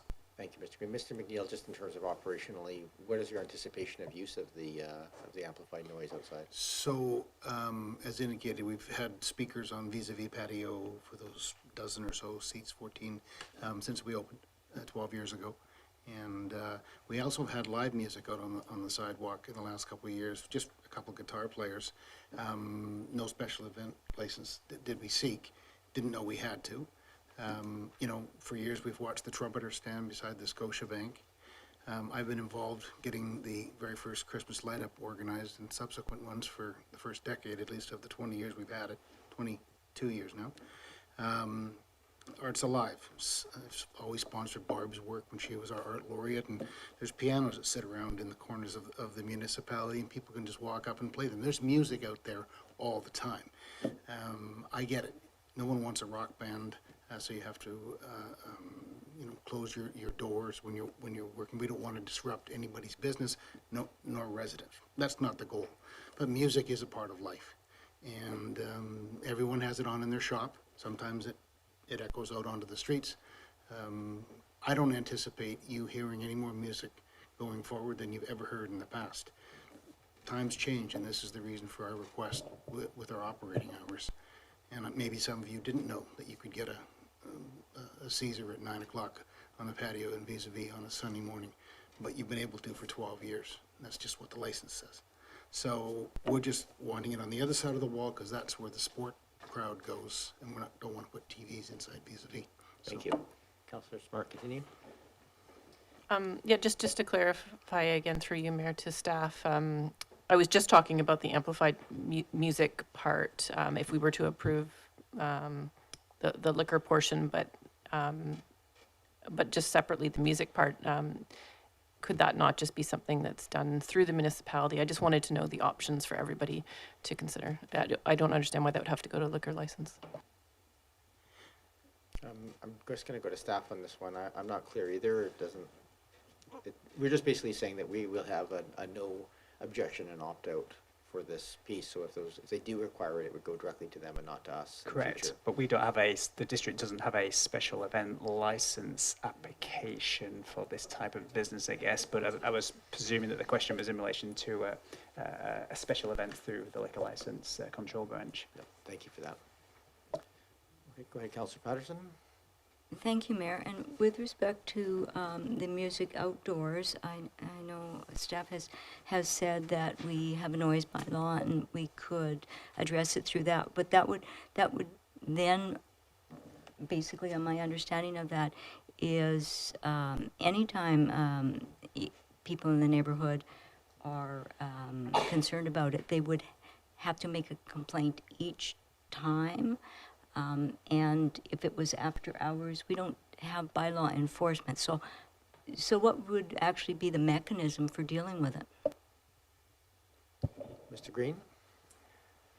Through the chair, I think it would be the same process if we receive complaints in relation to enforcing the existing covenant on title. There was an existing covenant. If we wish to enforce that covenant, then the district would, there's appropriate measures that we would take to try and enforce that covenant, and that would be the same as if we were enforcing a bylaw. I guess what the advantage of a covenant does is it probably, from speaking with a lawyer would advise us or tell us that it's easier for the district to enforce a covenant than a bylaw. But that being said, there is still the ability for the district to enforce that bylaw through either verbal warnings, letters, issuance of fines, a statutory injunction, or long-form prosecution if we so choose to take that action to seek compliance with a bylaw. Thank you, Mr. Green.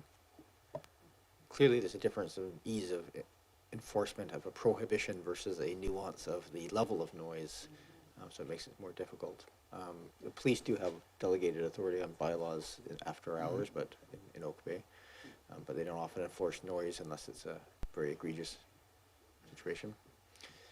Worth it mentioning that, the police were referred a copy of the application as well, and they've had no comments to make on the request to amend the covenant.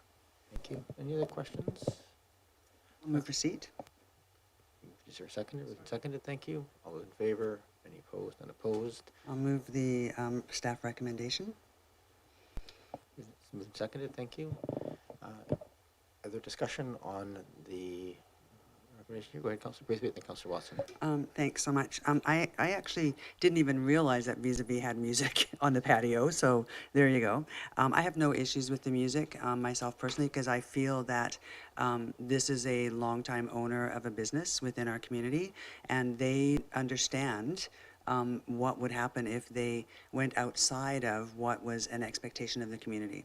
So I would say that that there would be, I don't feel that there would be any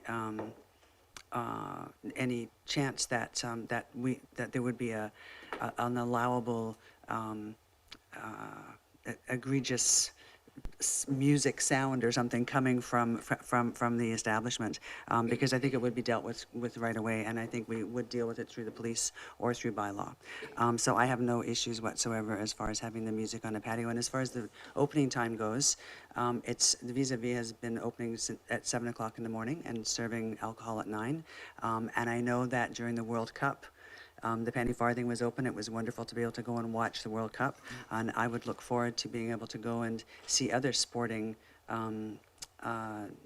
items on TV rather than having to go downtown. I'd rather go to my local establishment. So for me, that's going to be, and for others in the community, I think that'll be a really good addition. So I'm really happy to support this.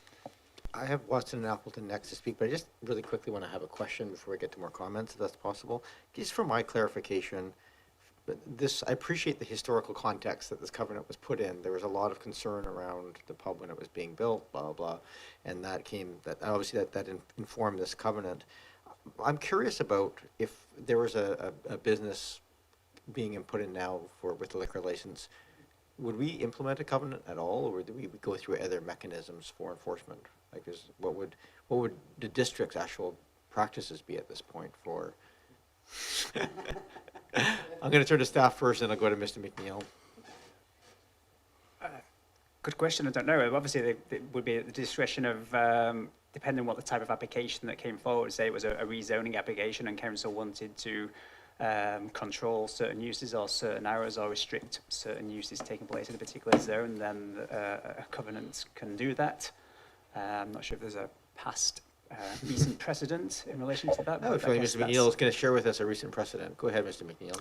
So what I recall happening, up until we made application, there was, and you still don't have any other pub in Oak Bay.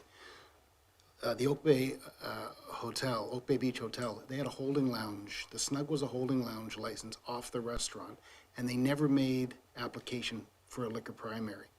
I don't even think Mr. Walker did in his redevelopment. So if he did, he didn't at the time. He may have upgraded, or perhaps the new owners did, or through Michelle when she was GM.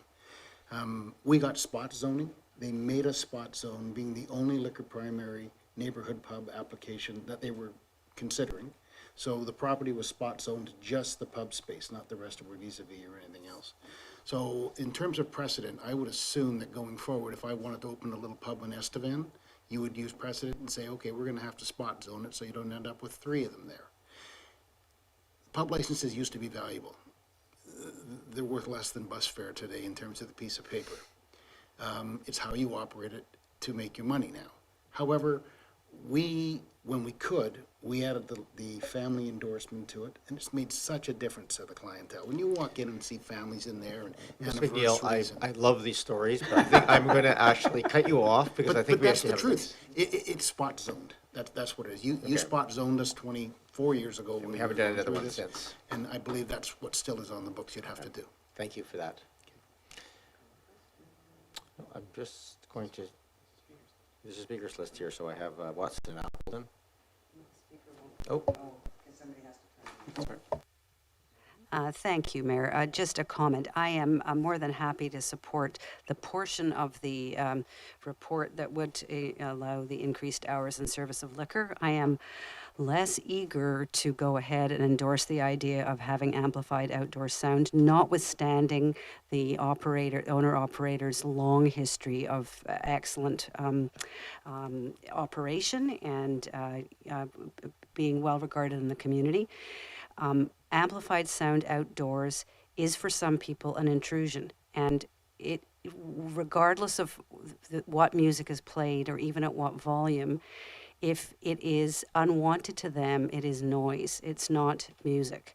So I am not sure that I want to see, in effect, private activities, which they are in this licensed public space for private use, extend into the public realm in this way. I think it would set a bad precedent, and unless there was some way to actually approve a short trial, I'm really would like to be able to take that part out of the package, basically, of recommendations and set it aside for now and just approve the the additional hours. Thank you. Thank you, Councillor Watson. So just for our clarification here, we're looking at an amendment to the covenant to begin alcohol sales, sell alcohol outside of patios, and provide acoustic or amplified live amplification in the hours of operation, including the request also play recorded music on patio speakers during approved hours. So those are the three pieces. So you're looking at removing of the outside portion of that. So I'm just, from our recommended motion here that's being moved and seconded includes all those changes. Is that correct, Mr. Green? Yes, correct. Acknowledging that there are two covenants on title. So one covenant deals with the hours of operation and one covenant deals with the playing of music. Okay, so just from a process, we have a motion right now with the recommendation that just removes all of these. If you wish to make a change, then I would suggest either we can have a conversation about this ongoing, or you have the floor now. If you wish to make an amendment to change, to remove some portion of things, then you can make that motion now. Thank you, Mayor, and I will do so. I will move a motion to remove from the changes we would adopt to the covenant those that relate to the playing of amplified music outdoors, whether it be live performance or recorded.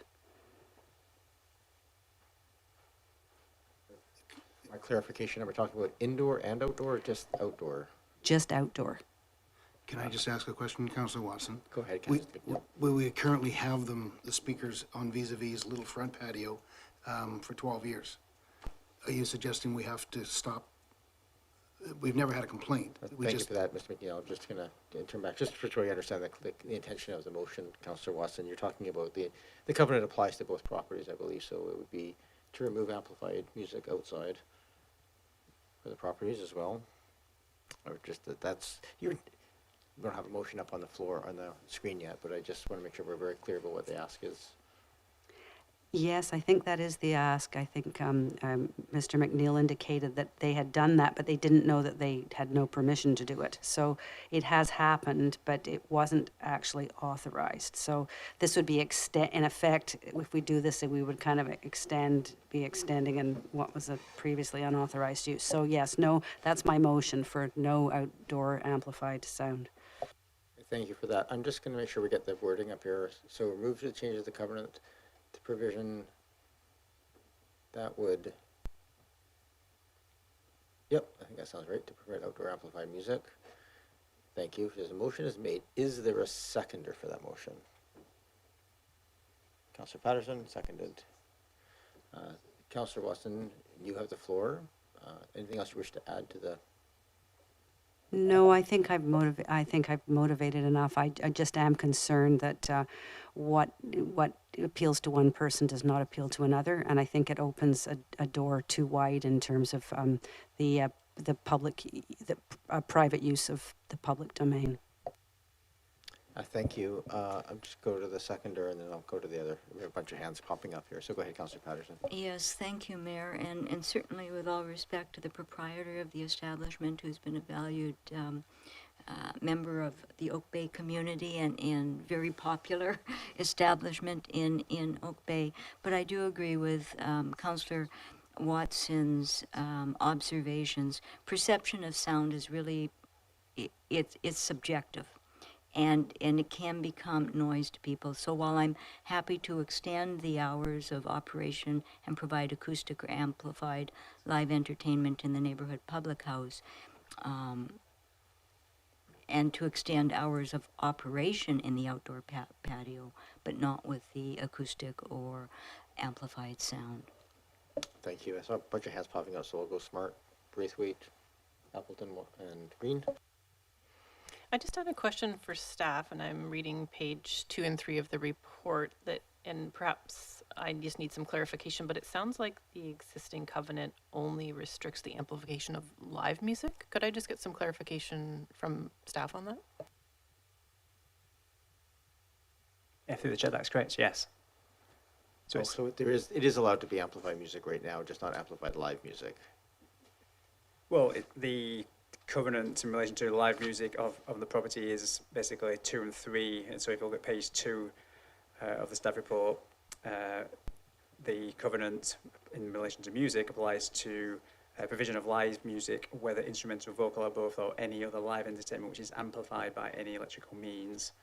And then point 3, which is the operation of any neighbourhood pub should not include the broadcast of recorded music through loudspeakers located on a deck, patio, or otherwise outside of a building. And so it's live music inside the building, and then recorded music on the patio.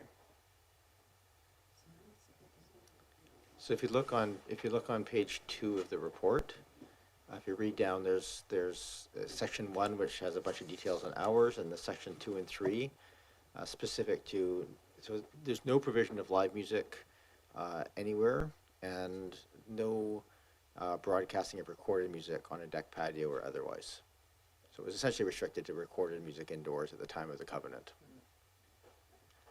Mr. McNeil, that's what's written in the covenant. Anything you wish to add? Yes, just that I just wanted to remind council, the licenses are separate. That covenant was based on the pub space. At the time I opened the pub, Otavio's was our neighbor. I took over that space and moved them up to the corner. I built a liquor store there. There was no covenant on that property. And when I put Vis-a-Vis in, it was a restaurant license. It is still a restaurant license. And therefore, there was no hangover of the covenant on the pub particular space at 2228. It's 2230 or 2232 and on down. Okay, thank you. Thank you. Councillor Smart? Through you, Mayor, to staff. So just to clarify again, so the vis-a-vis property right now is legally allowed and not bound by a covenant to have recorded music? Thank you. Okay, so again, I need clarification here. So right now, Vis-a-Vis can have live and amplified music on its patio, and it's not part of this covenant.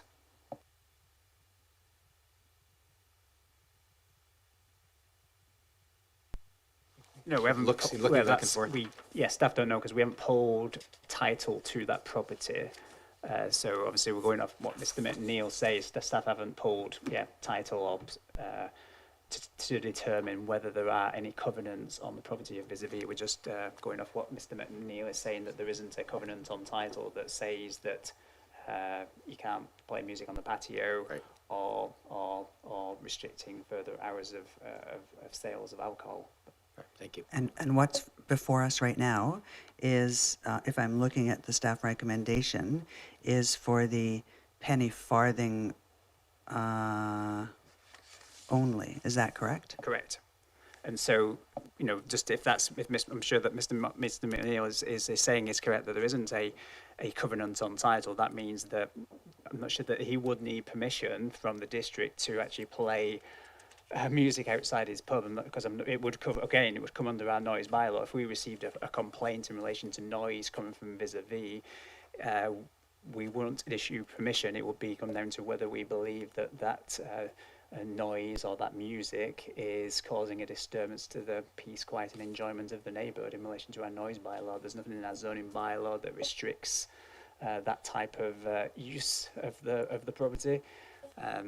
You could argue that he is using that music. If there was live music taking place, that I guess in theory they could argue that is public property and not property of the Vis-a-Vis pub, and therefore we would need to have some kind of covenant or some kind of agreement with the district to use that land. But just to be clear that there is no, we don't currently restrict that type of use of the property Vis-a-Vis, and so this is very unique that there is a covenant on title, that we have signatures to, that we are party to this covenant and have the ability, if we so choose, to enforce that covenant to ensure that this property opens as per the hours of that covenant, as well as the playing of music inside and outside as per the terms of that covenant. Thank you. But again, the discretion to whether enforce that covenant rests with the district to Thank you, Mr. Mayor. Thank you. Yeah, I'll have to speak against the motion on the floor. I understand where Councillor Smart or Councillor Watson is coming from, but I don't think that, from what I've seen so far on of how it's affected vis-a-vis, which obviously I didn't even know they had outdoor music.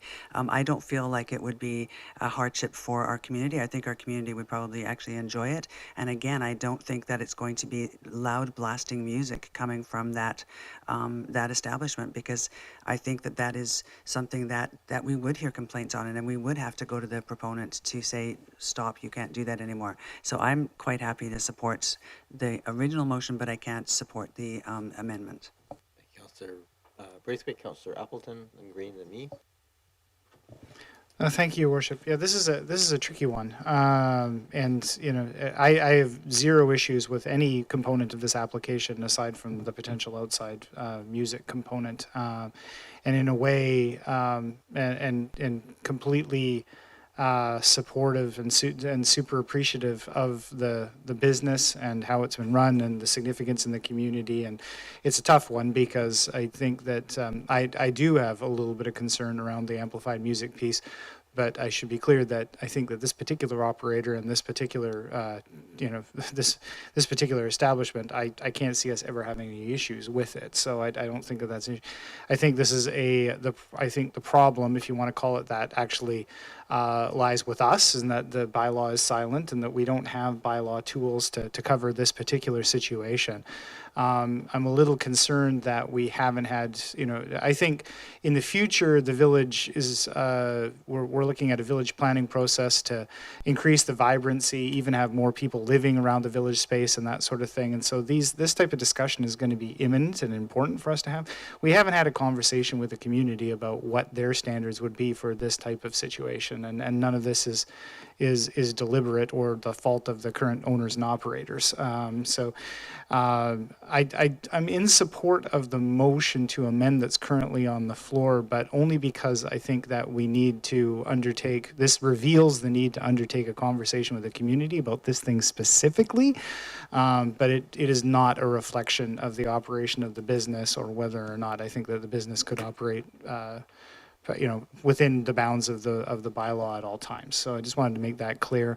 I think that we do need to follow up and talk about this specific element in the public sphere, given the fact that, we are trying to make attract more businesses to the avenue, attract more people living along the avenue, potentially in mixed use buildings. So it's a difficult one for the proprietor, and so I'm going to have to. I'll support what's on the floor right now, but it's not a reflection of the operations of the business. Thank you, Your Worship. Thank you. Go ahead, Councillor Green. I'll be brief, I promise. Just a question quickly, because I think someone touched on the fact, through you to Mr. Green, is it possible that we could trial the amplification of music on the patio? Could it be a pilot? I guess the question here is within the covenant.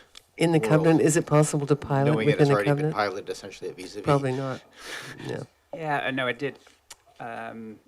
I am aware that Council may have asked that question earlier of Ms. Williams in relation to holding a covenant in abeyance, and I've not been able to get a legal response as yet. The lawyer that I went to is on leave today, and so I won't have an answer on that question. But my understanding is that once a covenant is placed on a property, I'm not sure that there's an ability to put a hold on that temporarily, or to have a sunrise clause of some kind with a covenant of that nature. But I did ask the question, but unfortunately our lawyer wasn't able to answer that question today. Okay.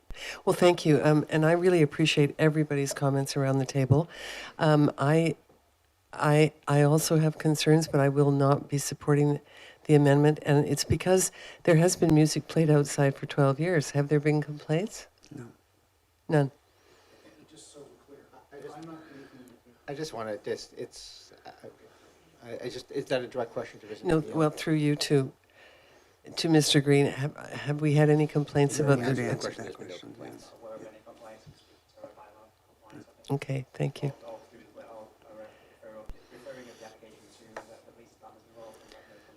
Okay, thank you. It is a difficult one, but I will not support the amendment. I think that the business has proved itself to be responsible and to be accountable, and if there is a problem, I know that the owners will respond accordingly. Thank you. Thank you. I'm going to just say a couple of quick words here, and I appreciate there's a couple more people who want to speak for a second time. I'm not supportive of the amendment. I think I can understand the concern, and I went through it in detail, trying to understand what the ramifications would be. End of the day, what was considered at the time of a pub was seen as a sort of big, oh my gosh, there's people who are going to be going there getting drunk, having these noise issues. There's a lot of concerns raised around this. I look around at every other restaurant that we have in the community, and they're all able to play music outside. And the pub has essentially turned into a restaurant for all intents and purposes. It's all ages. It's a much more of a sort of a centralized place for families.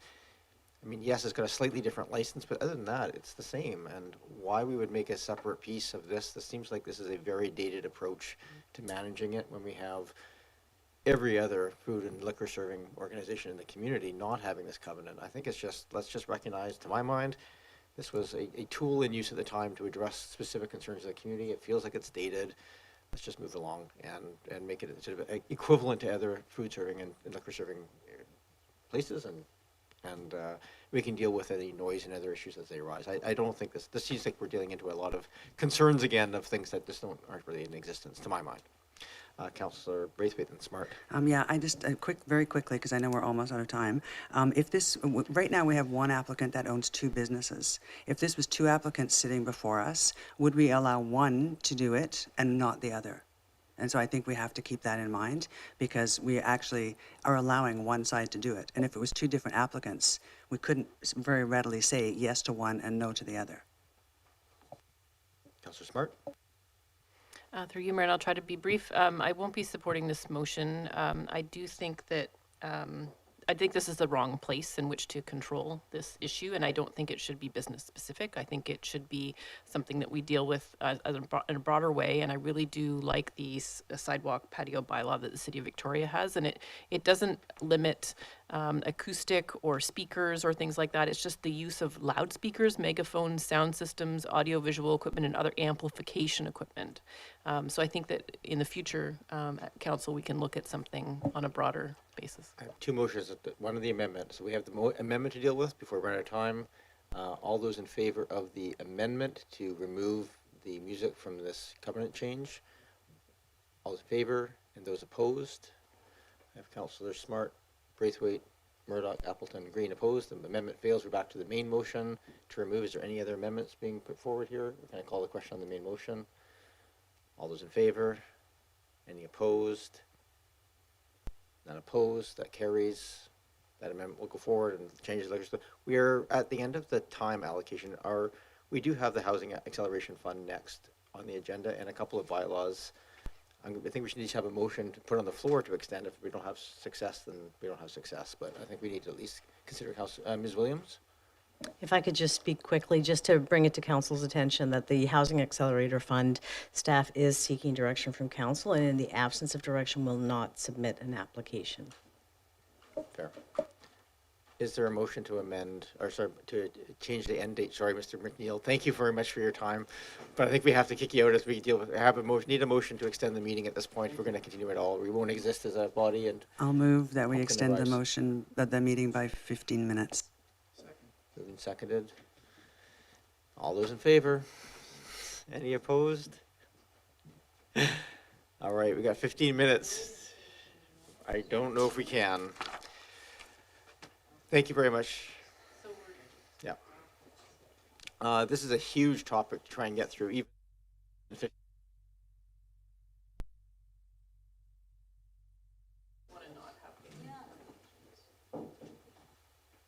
let's get the presentation and we can maybe get some direction for some other options for consideration. Mr. Bowl. Thank you, Mr. Mayor. I'll go very fast with this presentation, but I'll stop on a couple of key points and hopefully leave some time for you for your discussion. Next slide, please. So the Housing Accelerator Fund is a federal grant. Next slide. And it's under the National Housing Strategy, and it has been promoted heavily in the last couple of months, both to staff and as well as elected officials. It contains $4 billion. It aims to create, incentivize 100,000 new homes throughout Canada by fast-tracking the creation of new housing. There's a couple of minimum requirements that we are covering in our outline. Next slide. But it's very interesting about this program. It has a very tight window, so it seeks to incentivize units created between pretty much later this summer and the next 3 years. And for that, you almost need programs to be in place to see building permits come through. In our case, we don't have that many programs ready, so we need to rush really to get programs in place to see building permits come through. So that's a particular note there. Next. There's plenty of uses possible for the funding. Next. As I mentioned, it focuses on those 3 years. Another note to make is that the program favors multi-unit housing units near rapid transit, but there's some other categories, missing middle housing and other units that we do qualify for. This is also in the report, and I think Council is very familiar with Council context, Oak Bay context, but if you could keep going to the next slides, I think we're going to skip through this. The key thing I want to say here is that I was referring to that having not programs in place. Oak Bay has been a community built out over 50 years ago as part of the early development of the region. And for that reason, we have had a long period of just stable, being an established community. It's only in the last 10 years that we've been looking at creating new programs for new housing options, and we've been working away for that. But there's significant work to be done, although that can be rolled into this grant application, particularly the infill housing program. Oh, yes, this is an important point. So I also wanted to note that the program seems to imply that municipalities have control over housing production. I want to say on the part of staff, that is not the case. You're aware of it as well. We create conditions for housing, but it's individual landowners that decide to invest in new housing or not. And in our case, we haven't seen that a lot for decades, really. And these are a couple of key reasons there, which you are think very familiar with, but we simply haven't had the local conditions that favor the redevelopment of property. And on top of that, there's very important challenges right now for housing construction, which relate to construction labor scarcity, rapidly increasing construction costs, and increasing interest rates. So the action plan itself, it also includes a housing growth target. The housing plan initiatives in the grant application would simply be 7 housing-related council priority projects. Next. Including some accelerations, we call them, to address the program goals. And the idea is that with half funding, you demonstrate that you can do extra. We think these are the key things that we can do extra. With half funding from the feds, we could provide higher incentives to boost the number of new suites. We could also change our bylaw to require suite readiness for new construction. For infill housing, similarly, we could offer grants for detached suites, and we could also pre-zone for duplexes throughout single-family areas. Next. And on to other projects for rental housing strategy and housing action plan, we could provide incentives, and we think we could move funding around and maybe support development of priority sites, particularly Monterey and the UVic site, and optimization, digitization. That is something that additional money would allow us having more purchasing power for either new software or expedite the whole streamlining project itself. This is a very important part of the grant application. It does expect any applicants to identify the housing supply growth target. It's very relevant for us because we're also about to start a conversation with the province about the housing target order that they're going to issue to us and to other communities. In our case, the outline that we have come up with as staff is that the existing growth is about 0.3% at the moment, annual growth. And if we stop doing anything else, that would probably our long-term growth. However, our planned council priority projects, particularly the infill housing program, would add 0.7 to that, we anticipate, which is an estimate. It's based on a lot of assumptions. And then on top of that, the accelerations I was just mentioning to you, we think would, in the short run, add another 0.8%.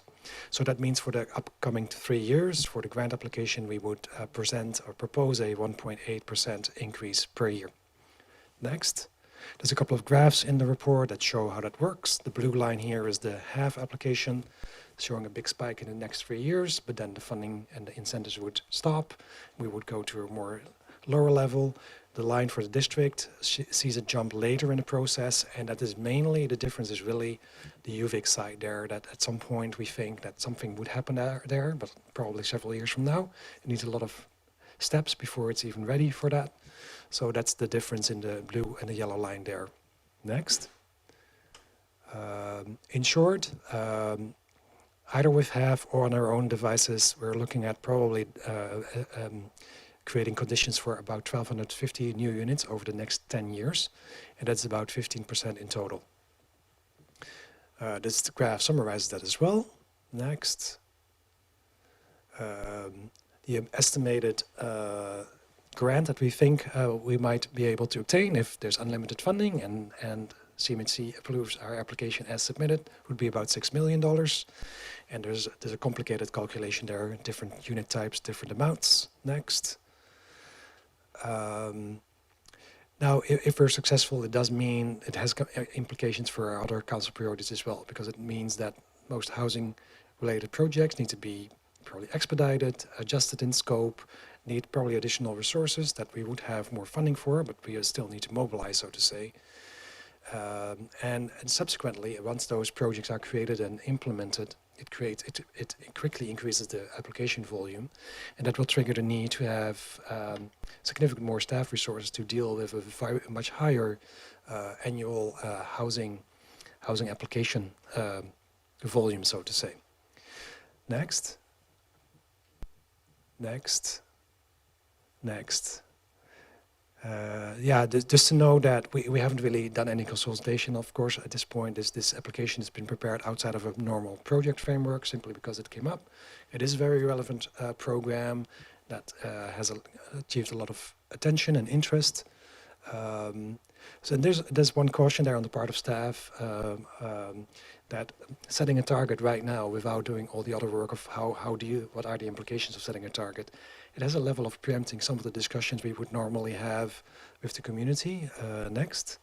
Because if you look at, for example, our infill housing program, which is really our most prominent housing program that we'll have to rely on, we've spent extensive time with the community to develop these guiding principles and also key directions. And some of that gets preempted if we set a goal ahead of time, because now it becomes no longer about what are we going to implement in the district, but this is the goal, and now it's not. Sorry, I'm putting this not quite right, but the difference is between discussing fully and freely what the community is comfortable with establishing, but with a target, some of that discussion is capped or constrained by the target that we're supposed to achieve. Next. That was this item. Next.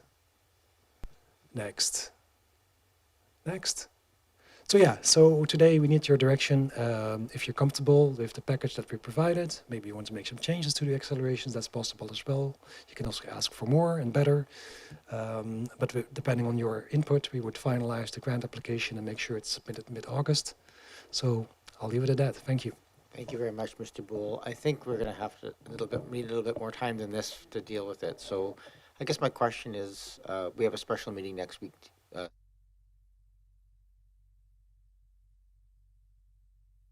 Come back to and have this conversation, i.e. are staff available? Yes?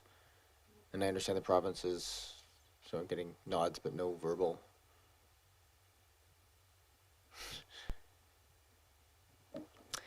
Thank you, Your Worship. No, I was just running through the team, and there's a few of us that will not be available, but Andre and Brian will be here. Okay, so maybe an appropriate motion here, just so we have some time for this, is to refer this to a future special meeting, and we'll just, I think let's leave that, assume it's probably next week, but make sure that we don't put anything in the spot. Is that, and obviously we have these timelines that are very close. So moved, Your Worship. Moved and seconded. So this is a move basically to refer this matter to a future special meeting, assuming it's next week, but let's just, since we don't know 100% for sure, let's just make sure that we get that information. Any discussion on that motion? I appreciate the comment that this does deserve some time, so thank you for that. All those in favor? Any opposed? None opposed. That carries. So then we're on to things that, if we don't mind just hammering through. There's really not much here other than I think the CRD water supply local service Move receipt. establishment.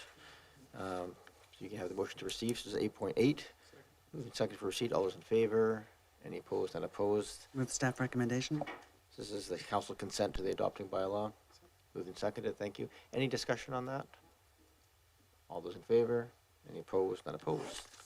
Why can't they all be that fast? Come on, guys. And then I think we have a motion for adoption we can deal with right now, which is 9.1. I move that Streets and Traffic Control Bylaw Amendment Number 4841, 2023 be adopted. Moved and seconded. We don't usually debate this adoption, but it is here for sober second thought. Any discussion? All those in favor? Any opposed, not opposed? That carries. Sorry. Then we move to number 10. Now, 10 does have public input, so I did say at the beginning of each section I would ask the public for input. If we can't deal with, this is probably, does have some nuance to it, I would suggest these two bylaws together, go together.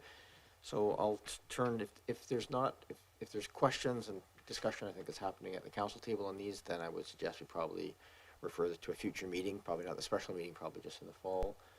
But if people are willing to just, or have no questions and feel like they're comfortable with these, then we can move it forward. I'll move referral to a future meeting. Moved and seconded, okay. So the motion to refer is on the table. Just to be clear, Your Worship, you're talking about items, we're referring 10.1 and 10.2. Correct. The referral motion refers to items 10.1 and 10.2. Okay. No discussion. All those in favor? Any opposed, unopposed? That carries. And then we move on to any new business. Motion to adjourn. Adjournment. Motion seconded. All those in favor? Any opposed, unopposed? That's a little off, but yes, thank you, everybody. Thank you for those watching at home, and look forward to the half discussion. I think I'll be doing it from some place far, far away from here, but whatever that is, I'll try and attend. Thank you very much.